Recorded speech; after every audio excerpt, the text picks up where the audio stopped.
ਤੁਸੀਂ ਦੇਖ ਰਹੇ ਹੋ ਜੀ ਪ੍ਰਾਈਮ ਏਸ਼ੀਆ ਟੀਵੀ। ਮੈਂ ਹਾਂ ਗੁਰਪ੍ਰੀਤ ਸੰਧਾਵਾਲੀਆ ਤੇ ਇਸ ਵਕਤ ਦੀਆਂ ਖਬਰਾਂ ਦੇ ਉੱਪਰ ਆਪਾਂ ਇੱਕ ਵਾਰ ਫਿਰ ਤੋਂ ਤੁਹਾਨੂੰ ਸਾਹਿਬ ਨਾਲ ਚਰਚਾ ਕਰਾਂਗੇ। ਇੱਕ ਅੱਜ ਤਾਂ ਕਿਉਂਕਿ ਕਰਫਿਊ ਕਾਫੀ ਦੇਰ ਤੋਂ ਹੈ ਪੰਜਾਬ ਦੇ ਵਿੱਚ, ਇੰਡੀਆ 'ਚ ਵੀ ਲੋਕਡਾਊਨ ਹੈ ਤੇ ਘਰਾਂ 'ਚ ਰਹਿ ਰਿਹਾ ਕਿ ਇੰਨੀ ਦੇਰ 'ਚ ਸਫੋਕੇਸ਼ਨ ਜਿਹੜੀ ਲੋਕ ਮਹਿਸੂਸ ਕਰਦੇ ਨੇ ਉਹਦੇ 'ਤੇ ਵੀ ਆਪਾਂ ਗੱਲ ਕਰਾਂਗੇ। ਫਿਰ ਅਮਰੀਕਾ ਦੇ ਕੀ ਹਾਲਾਤ ਨੇ, ਉੱਥੇ ਕਿਸ ਤਰ੍ਹਾਂ ਦੇ ਪ੍ਰੋਟੈਸਟ ਦੀਆਂ ਕਨਸੂਆਂ ਨੇ, ਤੇ ਫਿਰ ਪੰਜਾਬ ਦੇ ਵਿੱਚ ਸਖਤੀਆਂ ਪਾਬੰਦੀਆਂ ਹੋਰ ਕਿਉਂ ਵਧਾਈਆਂ ਗਈਆਂ। ਤੇ ਇੱਕ ਜਿਹੜੀ ਚੀਜ਼ ਆਪਾਂ ਜ਼ਿਕਰ ਕਰਨੀ ਆ ਉਹ ਹੈ ਕਿ ਵੀ ਪੂਰੀ ਦੁਨੀਆ ਦੇ ਵਿੱਚ ਹਾਲਾਤ ਕੀ ਨੇ ਇਸ ਵਕਤ ਕਰੋਨਾ ਵਾਇਰਸ ਨੂੰ ਲੈ ਕੇ। ਇਹਨਾਂ ਸਾਰੀਆਂ ਗੱਲਾਂ ਬਾਤਾਂ ਵੱਲ ਵਧਾਂਗੇ। ਸਭ ਤੋਂ ਪਹਿਲਾਂ ਸਵਾਗਤ ਕਰਦੇ ਹਾਂ ਪੰਜ ਸਾਹਿਬ, ਬਹੁਤ ਬਹੁਤ ਸਵਾਗਤ ਜੀ। ਸ਼ੁਕਰੀਆ ਪੰਜ ਸਾਹਿਬ। ਇੱਕ ਗੱਲ ਸਮਝਾਓ ਕਿ ਜਦੋਂ ਇਹ ਸਾਰਾ ਕੁਝ ਚੱਲਿਆ ਚਾਈਨਾ ਤੋਂ ਸੀਗਾ ਤੇ ਚਾਈਨਾ ਉਸ ਤੋਂ ਬਾਅਦ ਬ੍ਰੇਕਾਂ ਲਾ ਕੇ ਬਹਿ ਗਿਆ, ਫਿਰ ਹੌਲੀ ਹੌਲੀ ਇਹ ਰੌਲਾ ਪੈਣ ਲੱਗ ਪਿਆ ਜੀ ਨਹੀਂ ਨਹੀਂ ਉਹ ਜੇ ਗਿਣਤੀ ਸਹੀ ਨਹੀਂ ਹੋਈ, ਕਦੀ 1000 ਵਧਾ ਦਿਓ, ਕਦੀ 1200 ਵਧਾ ਦਿਓ। ਹੌਲੀ ਹੌਲੀ ਲੋਕਾਂ ਨੂੰ ਕਨਫਿਊਜ਼ਨ ਹੋ ਗਈ। ਲੋਕਾਂ ਨੂੰ ਕੀ, ਪੂਰੀ ਦੁਨੀਆ ਨੂੰ ਹੀ ਕਨਫਿਊਜ਼ਨ ਹੈ, ਦੇਸ਼ਾਂ ਨੂੰ ਵੀ ਕਨਫਿਊਜ਼ਨ ਹੈ ਕਿ ਵੀ ਚਾਈਨਾ ਜੇ ਸਭ ਤੋਂ ਪਹਿਲਾਂ ਚੱਲਿਆ ਤੇ ਚਾਈਨਾ ਕਹਿੰਦਾ ਜੀ ਇਹਨੂੰ ਮੈਂ ਕੰਟਰੋਲ ਕਰ ਲਿਆ। ਕੀ ਵਾਕਈ ਉਹਨੇ ਕਰ ਲਿਆ, ਤੇ ਜੇ ਕਰ ਲਿਆ ਤੇ ਫਿਰ ਕਿੱਦਾਂ ਕਰ ਲਿਆ ਜੀ?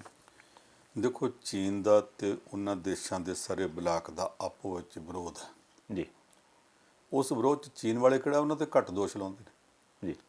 ਤੇ ਉਹ ਕਿੰਨੇ ਸਾਰੇ ਜਣੇ ਰਲ ਕੇ ਦੋਸ਼ ਲਾਉਂਦੇ ਨੇ, ਚੀਨ ਇਕੱਲਾ ਲਾਉਂਦਾ। ਆਪਸੀ ਟਕਰਾਅ ਚੱਲਦਾ ਪਿਆ, ਚੱਲੀ ਜਾਂਦਾ। ਜੀ। ਜਦੋਂ ਚੀਨ ਫਸਿਆ ਪਿਆ ਸੀ, ਇਹਨਾਂ ਨੇ ਤਾਂ ਕਿਹਾ ਸੀ ਕਿ 20,000 ਲੋਕਾਂ ਨੂੰ ਗੋਲੀ ਮਾਰਨ ਦਾ ਹੁਕਮ ਦੇ ਦਿੱਤਾ ਗਿਆ। ਇਹ ਵੀ ਆਖਿਆ ਗਿਆ ਸੀ ਕਿ ਉੱਥੇ ਸੜਕਾਂ 'ਤੇ ਲਾਸ਼ਾਂ ਦੇ ਬਕਸੇ ਪਏ, ਕੋਈ ਚੁੱਕਣ ਵਾਲਾ ਨਹੀਂ। ਜੀ। ਉਹਦੇ ਦੌਰਾਨ ਭਾਰਤ ਸਰਕਾਰ ਨੇ 3 ਫਲਾਈਟਾਂ ਭੇਜ ਕੇ ਤੇ ਉੱਥੋਂ ਸਾਡੇ ਵਿਦਿਆਰਥੀ ਵੀ ਮੰਗਾਏ, ਕੁਝ ਕਾਰੋਬਾਰੀ ਵੀ ਮੰਗਵਾਏ। ਜੀ। ਉਹਨਾਂ ਸਾਰਿਆਂ ਨੇ ਇੱਥੇ ਆ ਕੇ ਪ੍ਰੈਸ ਵਾਲਿਆਂ ਨੂੰ ਆਖਿਆ, ਕਹਿੰਦੇ ਜੀ ਅਸੀਂ ਤਾਂ ਵੇਖੇ ਕੋਈ ਨਹੀਂ, ਅਸੀਂ ਤਾਂ ਉੱਥੇ ਸਾਂ, ਸਾਨੂੰ ਲੈ ਕੇ ਵੀ ਉਹਨਾਂ ਬਾਜ਼ਾਰਾਂ ਤੋਂ ਆਏ ਨੇ, ਸਾਨੂੰ ਤਾਂ ਕਿਤੇ ਇੱਦਾਂ ਲਾਸ਼ਾਂ ਢੇਰ ਨਹੀਂ ਦਿੱਸੇ। ਜੀ। ਇਹ ਠੀਕ ਹੈ, ਬਿਮਾਰੀ ਵੱਧ ਰਹੀ ਹੈ, ਸਾਨੂੰ ਵੀ ਡਰ ਸੀ, ਸਾਡੇ ਮਾਪਿਆਂ ਨੂੰ ਵੀ ਡਰ ਸੀ, ਅਸੀਂ ਵਾਪਸ ਆ ਗਏ ਹਾਂ। ਪਰ ਜਿੰਨੀਆਂ ਗੱਲਾਂ ਕਰਦੇ ਹਾਂ ਤੁਸੀਂ ਉਹ ਨਹੀਂ। ਉਦੋਂ ਬਾਅਦ ਵੀ ਟੈਲੀਫੋਨ ਤਾਂ ਲੋਕਾਂ ਦੇ ਆਪਸ ਵਿੱਚ, ਚੀਨ ਦੇ ਵਿੱਚ ਵੀ ਰਿਸ਼ਤੇ ਹੈਗੇ ਨੇ। ਜੀ। ਅਮਰੀਕਾ ਵਿੱਚ ਬੈਠੇ ਲੋਕਾਂ ਦੇ ਉੱਤੇ ਇਹ ਪਾਬੰਦੀ ਤਾਂ ਨਹੀਂ ਕਿ ਤੁਸੀਂ ਚੀਨ ਦਾ ਨੰਬਰ ਡਾਇਲ ਨਹੀਂ ਕਰਨਾ। ਸਾਡੇ ਕੋਲ ਇੱਥੇ ਕਾਰਗਿਲ ਦੀ ਜੰਗ ਦੌਰਾਨ ਵੀ, ਉਸ ਤੋਂ ਬਾਅਦ ਔਖੇ ਹਾਲਾਤ ਦੇ ਵਿੱਚ ਵੀ ਪਾਕਿਸਤਾਨ ਨੂੰ ਲੋਕੀ ਆਪਣੇ ਰਿਸ਼ਤੇਦਾਰਾਂ ਨੂੰ ਫੋਨ ਕਰਦੇ ਰਹੇ ਤੇ ਪਾਕਿਸਤਾਨ ਵਾਲੇ ਇੱਧਰ ਕਰਦੇ ਰਹੇ। ਸਾਡੇ ਕੁਝ ਇੱਥੇ ਪੁਲਿਸ ਅਫਸਰ ਇਹੋ ਜਿਹੇ ਨੇ ਜਿਨ੍ਹਾਂ ਦੀਆਂ ਰਿਸ਼ਤੇਦਾਰੀਆਂ ਉੱਧਰ ਵੀ ਨੇ, ਸਿਵਲ ਦੇ ਅਫਸਰ ਇਹੋ ਜਿਹੇ ਨੇ ਜਿਨ੍ਹਾਂ ਦੀਆਂ ਰਿਸ਼ਤੇਦਾਰੀਆਂ ਉੱਧਰ ਨੇ, ਕਈਆਂ ਲੀਡਰਾਂ ਦੀਆਂ ਵੀ ਨੇ। ਉਹ ਸਾਰੇ ਇੱਧਰ ਤੇ ਉੱਧਰ ਫੋਨ ਕਰਦੇ ਸੀ ਜੀ। ਉਸੇ ਤਰ੍ਹਾਂ ਅਮਰੀਕਾ ਤੇ ਚੀਨ ਦੇ ਲੋਕ ਇੱਕ ਦੂਜੇ ਨੂੰ ਫੋਨ ਕਰਦੇ ਆ, ਪਰ ਕਦੇ ਕਿਸੇ ਨੇ ਇਹ ਨਹੀਂ ਆਖਿਆ ਕਿ ਉੱਥੇ ਆ ਗੱਲਾਂ ਹੈਗੀਆਂ ਨੇ ਜਿਹੜਾ ਪ੍ਰਚਾਰ ਹੁੰਦਾ ਰਿਹਾ। ਫਿਰ ਇਹ ਤਾਂ ਕਹਿੰਦੇ ਸੀ ਇੰਨੇ ਲੋਕ ਮਰ ਗਏ, ਆ ਕੁਛ ਹੋ ਗਿਆ।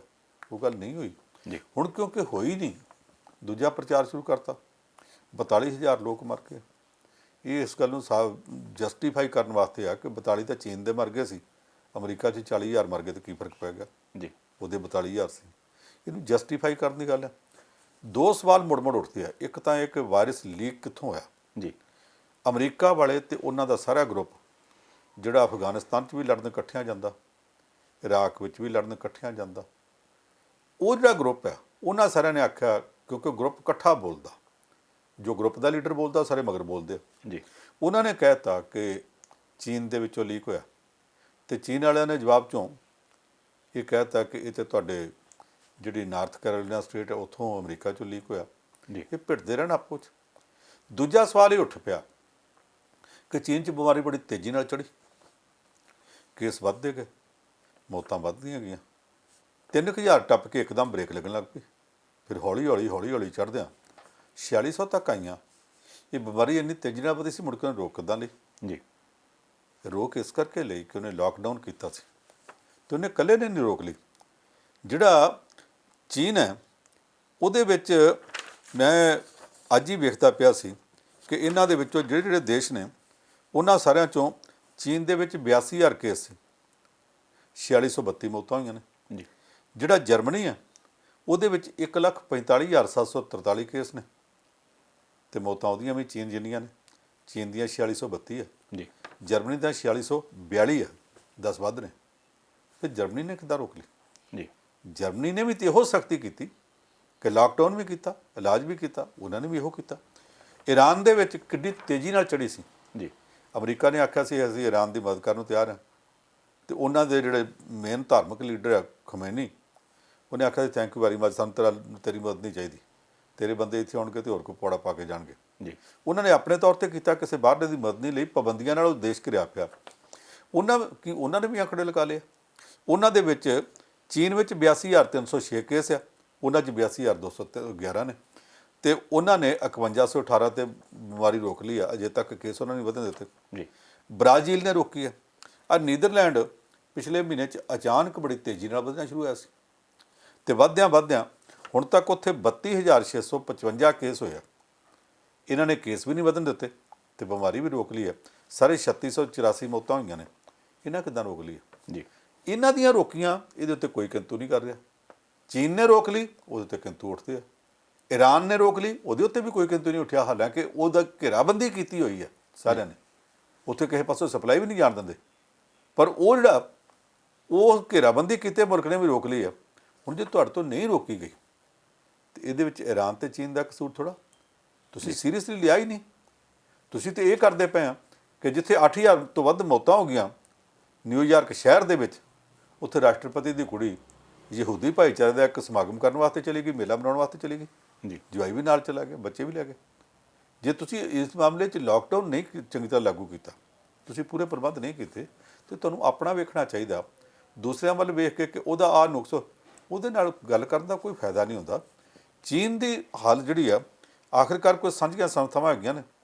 UN ਦੀ ਸਿਕਿਉਰਿਟੀ ਕੌਂਸਲ ਹੈਗੀ ਆ, UN ਦੀ ਜਨਰਲ ਅਸੈਂਬਲੀ ਹੈਗੀ ਆ। ਕਰ ਲਿਓ ਕੱਲ੍ਹ ਨੂੰ ਜਿਹੜਾ ਮਤਾ ਪਾਸ ਉਹਦੇ ਖਿਲਾਫ ਕਰਨਾ।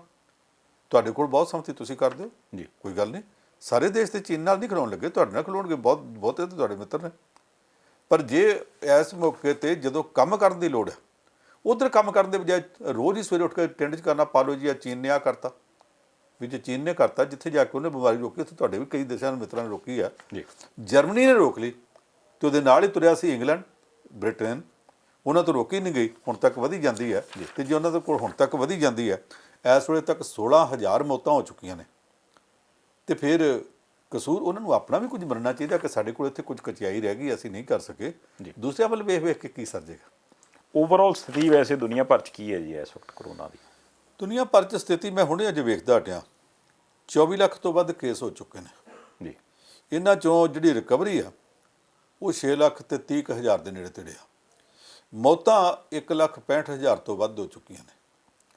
1,65,000 ਤੋਂ ਵੱਧ ਮੌਤਾਂ ਦੁਨੀਆ 'ਤੇ ਹੋ ਜਾਣ ਜੀ, ਤੇ ਅਜੇ ਤੱਕ ਜਿਹੜੇ ਦੁਨੀਆ ਦੀਆਂ ਮਹਾਂਸ਼ਕਤੀਆਂ ਬਣੇ ਫਿਰਦੇ ਦੇਸ਼ ਨੇ, ਉਹਨਾਂ ਨੂੰ ਇਹ ਚਿੰਤਾ ਹੀ ਨਾ ਹੋਵੇ, ਇਹ ਗੱਲ ਦੁੱਖ ਵਾਲੀ ਹੈ। ਔਰ ਇਸ 1,65,000 ਦੇ ਵਿੱਚੋਂ ਚੌਥਾ ਹਿੱਸਾ ਮੌਤਾਂ, 40,565 ਮੌਤਾਂ ਇਕੱਲੇ ਅਮਰੀਕਾ ਦੇ ਵਿੱਚ ਹੋ ਗਈਆਂ ਨੇ ਜੀ। ਅਮਰੀਕਾ ਦੇ ਵਿੱਚੋਂ ਵੀ ਅੱਗੋਂ ਨਿਊਯਾਰਕ ਸਟੇਟ ਕੱਲੀ ਦੇ ਵਿੱਚ 18,298 ਹੋ ਗਈਆਂ ਨੇ। ਇੰਨੀਆਂ ਮੌਤਾਂ ਹੋ ਜਾਣ, ਇਹ ਬਹੁਤ ਵੱਡੀ ਗੱਲ ਹੈ ਜੀ। ਅਮਰੀਕਾ ਤੋਂ ਬਾਅਦ ਦੂਜੇ ਨੰਬਰ 'ਤੇ ਅਜੇ ਵੀ ਇਟਲੀ ਹੈ, ਜਿਹੜਾ ਇਟਲੀ 10,000 ਕ੍ਰਾਸ ਕਰ ਗਿਆ ਤੇ ਅਮਰੀਕਾ ਮਗਰ ਫਿਰਦਾ ਸੀ। ਉਸ ਇਟਲੀ 'ਚ ਹੁਣ ਤੱਕ 23,660 ਮੌਤਾਂ ਹੋਈਆਂ ਨੇ, ਅਮਰੀਕਾ 40,000 ਨੂੰ ਪਹੁੰਚ ਗਿਆ। ਸਪੇਨ ਦੇ ਵਿੱਚ 20,453 ਮੌਤਾਂ ਹੋਈਆਂ ਨੇ। ਫਰਾਂਸ ਦੇ ਵਿੱਚ ਉਹਨਾਂ ਨੇ ਕੋਈ ਥੋੜ੍ਹੀ ਬ੍ਰੇਕ ਲੱਗੀ ਹੁਣ ਮੌਤਾਂ ਨੂੰ, ਅੱਗੇ ਨਾਲੋਂ ਕੰਮ ਉਹਨਾਂ ਨੇ ਕੋਈ ਸੰਭਾਲਿਆ, ਉੱਥੇ 19,718 ਮੌਤਾਂ ਨੇ। ਫਰਾਂਸ ਪੂਰੇ ਦੇਸ਼ ਵਿੱਚ 19,718 ਨੇ, ਨਿਊਯਾਰਕ ਸਟੇਟ ਵਿੱਚ 18,298 ਨੇ। ਕਿੰਨਾ ਕੁ ਫਰਕ ਹੈ ਜੀ? 1,500 ਮੌਤਾਂ ਦਾ ਫਰਕ ਹੈ। ਨੇੜੇ ਤੇੜੇ ਦੋਵੇਂ ਤੁਰੇ ਫਿਰਦੇ ਨੇ ਜੀ। ਇਹ ਜਿਹੜੀ ਸਥਿਤੀ ਹੈ ਦੁਨੀਆ ਦੀ, ਇਹਨੂੰ ਇਸ ਪੱਖ ਤੋਂ ਵੇਖਣਾ ਚਾਹੀਦਾ ਕਿ ਬਿਮਾਰੀ ਵੱਧਦੀ ਕਿੱਥੇ ਹੈ, ਕਿਹੜੇ ਦੇਸ਼ ਵਿੱਚ ਵੱਧਦੀ। ਕਿਤੇ ਇਹ ਤਾਂ ਨਹੀਂ ਕਿ ਉਹ ਦੇਸ਼ ਦੀਆਂ ਨੀਤੀਆਂ ਵਿੱਚ ਹੀ ਕੁਝ ਨੁਕਸ ਹੋਵੇ ਜੀ, ਇਹ ਜ਼ਰੂਰ ਵੇਖਣਾ ਚਾਹੀਦਾ। ਅਸੀਂ ਆਪਣੇ ਦੇਸ਼ ਦੇ ਵਿੱਚ ਵੀ ਜਦੋਂ ਵੇਖਦੇ ਹਾਂ, ਉੱਥੇ ਵੀ ਸਾਨੂੰ ਜਾਪਦਾ, ਜਦੋਂ ਅਸੀਂ ਉਹਨਾਂ ਦੇਸ਼ਾਂ ਵੱਲ ਵੇਖਦੇ ਹਾਂ ਉਦੋਂ ਵੀ ਸਾਨੂੰ ਜਾਪਦਾ ਕਿ ਆਖਿਰਕਾਰ ਕਿਤੇ ਨਾ ਕਿਤੇ ਕੋਈ ਕਮੀ ਕਮਜ਼ੋਰੀ ਰਹਿ ਜਾਂਦੀ ਆ, ਜਿਹੜੀ ਕਮੀ ਤੁਹਾਨੂੰ ਬਾਅਦ ਵਿੱਚ ਭੁਗਤਣੀ ਪੈਂਦੀ ਹੈ। ਨਹੀਂ ਪਰ ਬੰਸੋ, ਇੱਕ ਪਾਸੇ ਤਾਂ ਇਹ ਚਰਚਾ ਕਰਨ ਲਿਆ ਆਪਾਂ ਕਿ ਵੀ ਜਿਹੜਾ ਟਰੰਪ ਹੈ ਜਾਂ ਉਹਨੇ ਸਖਤੀ ਨਹੀਂ ਕੀਤੀ ਜਾਂ ਕਿੱਦਾਂ, ਤੇ ਦੂਜੇ ਪਾਸੇ ਜਿਹੜੇ ਲੋਕ ਅੰਦਰੀ ਤੜੇ ਆ ਉਹ ਰੌਲਾ ਵੀ ਪਾਉਣ ਲੱਗ ਪਏ, ਕਿਉਂਕਿ ਹੁਣ ਅਮਰੀਕਾ ਤੋਂ ਇਹ ਵੀ ਤੇ ਖਬਰਾਂ ਆਉਂਦੀਆਂ ਨੇ, ਲੋਕ ਪ੍ਰੋਟੈਸਟ ਕਰਨ ਲੱਗ ਪਏ ਵੀ ਸਾਨੂੰ ਘੁੰਮਣ ਫਿਰਨ ਦੀ ਆਜ਼ਾਦੀ ਦਿਓ ਜੀ, ਕਿਉਂ ਅੰਦਰ ਡੱਕਿਆ। ਇਹਦਾ ਮਤਲਬ ਇਹ ਲੋਕਾਂ ਦੀ ਸਮਝਦਾਰੀ ਵੀ ਉੱਦਾਂ ਦੀ ਹੈ। ਦੇਖੋ, ਉਹ ਦੇਸ਼ ਕਈਆਂ ਗੱਲਾਂ 'ਚ ਡਿਸਪਲਿਨਡ ਆ, ਪਰ ਕਈਆਂ ਗੱਲਾਂ 'ਚ ਖੁੱਲ੍ਹਾ ਖੇਡਣ, ਨੱਚਣ ਗਾਉਣ, ਮਰਜ਼ੀ ਨਾਲ ਤੁਰਨ ਫਿਰਨ ਜੀ, ਇਹਨਾਂ ਗੱਲਾਂ ਵਾਸਤੇ ਹੁਣ ਤੱਕ ਵਿਚਾਰਾਂ ਦੇ ਪ੍ਰਗਟਾਵੇ ਦੀ, ਖੁੱਲ੍ਹਾ ਖੇਡਣ ਦੀ, ਘੁੰਮਣ ਫਿਰਨ ਦੀ ਜਿਹੜੀ ਆਜ਼ਾਦੀ ਸੀ, ਕੁਝ ਨਾ ਕੁਝ ਤਾਂ ਪਾਬੰਦੀਆਂ ਹੈਗੀਆਂ ਨੇ, ਕੁਝ ਤਾਂ ਰੋਕਾਂ ਹੈਗੀਆਂ ਨੇ। ਪੂਰੀ ਤਰ੍ਹਾਂ ਲਾਕਡਾਊਨ ਨਹੀਂ ਕਰ ਸਕੇ, ਪਰ ਕੁਝ ਰੋਕਾਂ ਤਾਂ ਹੈਗੀਆਂ ਨੇ ਜੀ। ਉਹ ਲੋਕ ਥੋੜ੍ਹੀਆਂ ਜਿਹੀਆਂ ਰੋਕਾਂ ਵੀ ਬਰਦਾਸ਼ਤ ਕਰਨ ਨੂੰ ਤਿਆਰ ਨਹੀਂ। ਇੱਕ ਅਮਰੀਕੀ ਮਾਨਸਿਕਤਾ ਇਹੋ ਜਿਹੀ ਆ ਕਿ ਜਿਹਨੂੰ ਚੜ੍ਹਦਾ ਗੁੱਸਾ ਇੱਕਦਮ ਹੀ ਚੜ੍ਹਦਾ। ਹੁਣ ਤਾਂ ਕਰੋਨਾ ਵਾਇਰਸ ਦਾ ਕਹਿਰ ਚੱਲਦਾ ਪਿਆ ਜੀ। ਇਹਦੇ ਤੋਂ ਪਹਿਲਾਂ ਜਦੋਂ ਇੱਕ ਵਾਰੀ ਇੱਕ ਗੋਰਾ ਗਿਆ ਤੇ ਉਹਨੇ ਰਾਤ ਨੂੰ ਜਿਹੜੇ ਲੋਕ ਵਿਚਾਰੇ ਕਈ ਸਦੀਆਂ ਤੱਕ ਇਹਨਾਂ ਦੇ ਗੁਲਾਮ ਰਹੇ ਸੀ, ਜਿਨ੍ਹਾਂ ਦਾ ਰੰਗ ਇਹਨਾਂ ਨੂੰ ਪਸੰਦ ਨਹੀਂ ਸੀ, ਉਹਨਾਂ ਦੇ ਚਰਚ ਦੇ ਉੱਤੇ ਹਮਲਾ ਜਾ ਕੇ ਕਰਤਾ। 60 ਲੋਕ ਮਾਰ ਦਿੱਤੇ ਸਨ। ਸਿਰ ਫਿਰਿਆ ਬੰਦਾ ਸੀ ਜੀ। ਕਦੇ ਕਦਾਈ ਜਿੱਥੇ ਮਰਜ਼ੀ ਕੋਈ ਜਾ ਕੇ ਗੋਲੀਆਂ ਚਲਾ ਦਿੰਦਾ, ਬਗੈਰ ਕਿਸੇ ਗੱਲਬਾਤ ਤੋਂ ਚਲਾ ਦਿੰਦਾ। ਇਹ ਉਸ ਸੁਸਾਇਟੀ ਵਿੱਚ ਆਮ ਗੱਲਾਂ ਚੱਲਦੀਆਂ ਪਈਆਂ ਨੇ। ਜਦੋਂ ਸਾਡੇ ਉੱਥੇ ਇੱਕ ਗੁਰਦੁਆਰਾ ਸਾਹਿਬ ਦੇ ਵਿੱਚ ਜਾ ਕੇ ਹਮਲਾ ਹੋ ਗਿਆ ਸੀ ਓਕ ਕ੍ਰੀਕ ਦੇ ਵਿੱਚ ਜੀ, ਉਦੋਂ ਵੀ ਤਾਂ ਇਸੇ ਤਰ੍ਹਾਂ ਹੀ ਹੋ ਗਿਆ ਸੀਗਾ। ਉਹ ਜਿਹੜਾ ਹਮਲਾ ਹੋਇਆ ਸੀ ਉਹ ਵੀ ਸਾਨੂੰ ਅਜੇ ਤੱਕ, ਹੁਣ ਇਹਨਾਂ ਨੂੰ ਛੱਡੋ, ਜਿਹੜਾ ਨਿਊਜ਼ੀਲੈਂਡ ਦੇ ਕ੍ਰਾਈਸਟ ਚਰਚ ਵਿੱਚ ਪਿਛਲੇ ਸਾਲ ਮਸਜਿਦ ਦੇ ਉੱਤੇ ਜਾ ਕੇ ਹਮਲਾ ਕੀਤਾ ਸੀ ਇੱਕ ਗੋਰੇ ਨੇ, ਉਹ ਕਈ ਵਾਰੀ ਇਸ ਤਰ੍ਹਾਂ ਵੀ ਦੇਖੋ ਜੀ, ਲੋਕਾਂ ਦੇ ਦਿਮਾਗ ਵਿੱਚ ਇਦਾਂ ਦਾ ਫਤੂਰ ਹੁੰਦਾ, ਅਸੀਂ ਜੋ ਮਰਜ਼ੀ ਕਰ ਸਕਦੇ ਹਾਂ, ਜੋ ਮਰਜ਼ੀ ਦੇ ਵਿੱਚ ਇਦਾਂ ਦੀਆਂ ਗੱਲਾਂ ਵੀ ਕਰ ਜਾਂਦੇ ਨੇ। ਉਸ ਜੋ ਮਰਜ਼ੀ ਦੇ ਚੱਕਰ ਵਿੱਚ ਹੁਣ ਕੁਝ ਲੋਕ ਇਹ ਸਮਝਦੇ ਆ ਕਿ ਪੂਰਾ ਲਾਕਡਾਊਨ ਭਾਵੇਂ ਨਹੀਂ ਲੱਗਾ, ਜਿੰਨਾ ਲੱਗਾ ਇਹ ਵੀ ਕੋਈ ਗੱਲ ਹੈ, ਅਸੀਂ ਆਪਣੇ ਘਰੋਂ ਬਾਹਰ ਨਹੀਂ ਨਿਕਲ ਸਕਦੇ ਜੀ। ਇੱਥੇ ਸਾਡੇ ਕੋਲ ਵੀ ਤਾਂ ਕਈ ਇਦਾਂ ਕਰ ਲੈਂਦੇ ਆ, ਇਹ ਵੀ ਕੋਈ ਗੱਲ ਹੈ, ਅਸੀਂ ਘਰੋਂ ਬਾਹਰ ਨਹੀਂ ਨਿਕਲ ਸਕਦੇ। ਕੱਲ੍ਹ ਚੰਡੀਗੜ੍ਹ ਪੁਲਿਸ ਦਾ ਇੱਕ ਸਿਪਾਹੀ ਫੜਿਆ ਗਿਆ। ਕਾਹਦੇ ਲਈ? ਇੱਕ ਕੁੜੀ ਨੇ ਆਖਿਆ ਕਿ ਮੈਂ ਸ਼ਿਮਲੇ ਜਾਣਾ, ਕੀ ਕਰਾਂ, ਪਾਬੰਦੀਆਂ ਬੜੀਆਂ ਲੱਗੀਆਂ ਪਈਆਂ। ਕਹਿੰਦਾ ਦੱਸੀ ਕਿਸੇ ਨੂੰ ਹੈ ਨਾ, ਤੈਨੂੰ ਮੈਂ ਛੱਡ ਆਉਣਾ। ਵਰਦੀ ਪਾ ਕੇ ਉਹਨੂੰ ਨਾਲ ਲੈ ਕੇ ਚਲਾ ਗਿਆ ਮੋਟਰਸਾਈਕਲ 'ਤੇ। ਰਾਹ ਜਿੱਥੇ ਨਾਕੇ ਵੇਖਦਾ ਸੀ ਉੱਥੋਂ ਗਲੀਆਂ 'ਚ ਮੋੜ ਕੇ ਦੂਜੇ ਪਾਸੇ ਲੰਘ ਜਾਂਦਾ ਸੀ। ਨਾਕੇ ਵਾਲੇ ਵੇਖਦੇ ਹੋਣਗੇ ਵੀ ਵਰਦੀ ਵਾਲਾ ਪੁਲਿਸ ਵਾਲਾ, ਇਹ ਕੋਈ ਨਹੀਂ ਰੋਕ। ਇੱਕ ਥਾਂ 'ਤੇ ਅੱਗੇ ਜਾ ਕੇ ਕਾਬੂ ਆ ਗਿਆ ਜੀ। ਪਤਾ ਲੱਗਾ ਕਿ ਉਹਨੂੰ, ਉਸ ਕੁੜੀ ਨੂੰ ਸ਼ਿਮਲੇ ਛੱਡਣ ਜਾ ਰਿਹਾ ਸੀ। 4 ਘੰਟੇ ਸ਼ਿਮਲੇ ਜਾਣ ਦੇ ਆਮ ਤੌਰ 'ਤੇ ਲੱਗਦੇ ਆ, ਅੱਜ ਕੱਲ੍ਹ ਸੜਕਾਂ ਖਾਲੀ ਹੈ, ਹੋ ਸਕਦਾ 3 ਘੰਟਿਆਂ 'ਚ ਪਹੁੰਚ ਗਿਆ ਹੋਵੇ ਜੀ। ਹੁਣ ਉਹ ਫੜ ਕੇ ਉਹਨਾਂ ਅੰਦਰ ਦਿੱਤਾ ਉੱਥੇ। ਇੱਦਾਂ ਦੇ ਸਾਡੇ ਕੋਲ ਇੱਥੇ ਕਿੰਨੇ ਲੋਕ ਨੇ ਜਿਹੜੇ ਕਹਿੰਦੇ ਘੁੰਮਣ ਚੱਲੇ ਆ। ਥੋੜ੍ਹੇ ਦਿਨ ਪਹਿਲਾਂ ਮੋਗੇ ਦੀ ਖਬਰ ਨਹੀਂ ਸੀ ਆਈ ਕਿ ਮੁੰਡੇ ਦਾ ਵਿਆਹ ਇਹਨੂੰ 2 ਮਹੀਨੇ ਹੋਏ ਸੀ ਅਤੇ ਘਰਵਾਲੀ ਨੇ ਕਦੇ ਕਹਿ ਦਿੱਤਾ, ਜਾਂ ਉਹਦੇ ਆਪਣੇ ਮਨ 'ਚ ਆ ਗਿਆ, ਘਰਵਾਲੀ ਦਾ ਨਾਂ ਸੀ ਕਾਹਨੂੰ ਲਈਏ, ਉਹਦੇ ਮਨ 'ਚ ਆ ਗਿਆ ਆ ਵੀ ਕੋਈ ਜ਼ਿੰਦਗੀ ਆ, ਅੰਦਰ ਤੜਕੇ ਬੈਠੇ ਆ, ਨਵਾਂ ਵਿਆਹ ਹੋਇਆ, ਘੁੰਮਣ ਨੂੰ ਜੀ ਕਰਦਾ, ਆ ਚਲੀਏ ਮੈਂ ਤੈਨੂੰ ਵਿਖਾ ਕੇ ਲਿਆਵਾਂ ਕਰਫਿਊ ਕਿਹੋ ਜਾਂਦਾ ਜੀ। ਨਵੀਂ ਕਾਰ ਲਈ ਅੱਗੋਂ ਪੁਲਿਸ ਨੇ ਰੋਕਿਆ, ਨਾਕੇ ਤੋਂ ਭਜਾ ਕੇ ਲੈ ਗਿਆ ਟੱਕਰ ਮਾਰ ਕੇ। ਦੂਜੇ ਤੋਂ ਤੀਜੇ ਨਾਕੇ ਤੋਂ ਫਿਰ ਜਾ ਕੇ ਵੇਖਿਆ ਵੀ ਹੁਣ ਫੜੇ ਜਾਣਾ, ਯੂ ਟਰਨ ਦੇ ਕੇ ਗੱਡੀ ਭਜਾ ਲਈ। ਆਸੇ ਪਾਸਿਆਂ ਗੱਡੀਆਂ ਮਗਰ ਲੱਗ ਗਈਆਂ। ਆਪਣੇ ਘਰ ਦੇ ਲਾਗੇ ਜਾ ਕੇ ਗੱਡੀ ਛੱਡ ਕੇ ਭੱਜ ਕੇ ਘਰ ਜਾ ਵੜਿਆ, ਉਹਨਾਂ ਘਰੋਂ ਧੂ ਲਿਆਂਦਾ ਪੁਲਿਸ ਵਾਲਾ। ਇਹ ਹਰਕਤਾਂ ਇੱਥੇ ਵੀ ਤਾਂ ਲੋਕ ਕਰਦੇ ਨੇ, ਅਮਰੀਕਾ ਵਿੱਚ। ਆਖਿਰਕਾਰ ਤਾਂ ਬੰਦਾ ਹੀ ਆ, ਜਿਹੜੀ ਸੁਸਾਇਟੀ 'ਚ ਰਹਿੰਦਾ ਹੋਵੇ। ਮੈਨੂੰ ਅਜੇ ਤੱਕ ਇਹ ਗੱਲ ਯਾਦ ਹੈ ਕਿ ਦੂਜੀ ਸੰਸਾਰ ਜੰਗ ਤੋਂ ਬਾਅਦ ਜਿਹੜਾ ਹਿਟਲਰ ਦੇ ਸਾਥੀਆਂ 'ਤੇ ਨਿਊਰਮਬਰਗ ਟ੍ਰਾਇਲ ਚੱਲਿਆ ਸੀ, ਨਿਊਰਮਬਰਗ ਦੇ ਵਿੱਚ ਮੁਕੱਦਮਾ ਚੱਲਿਆ ਜੀ।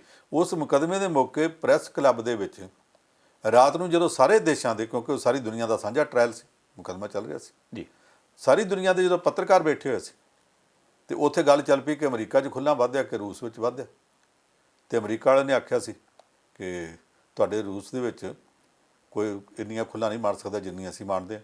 ਕਹਿੰਦੇ ਕਿੱਦਾਂ?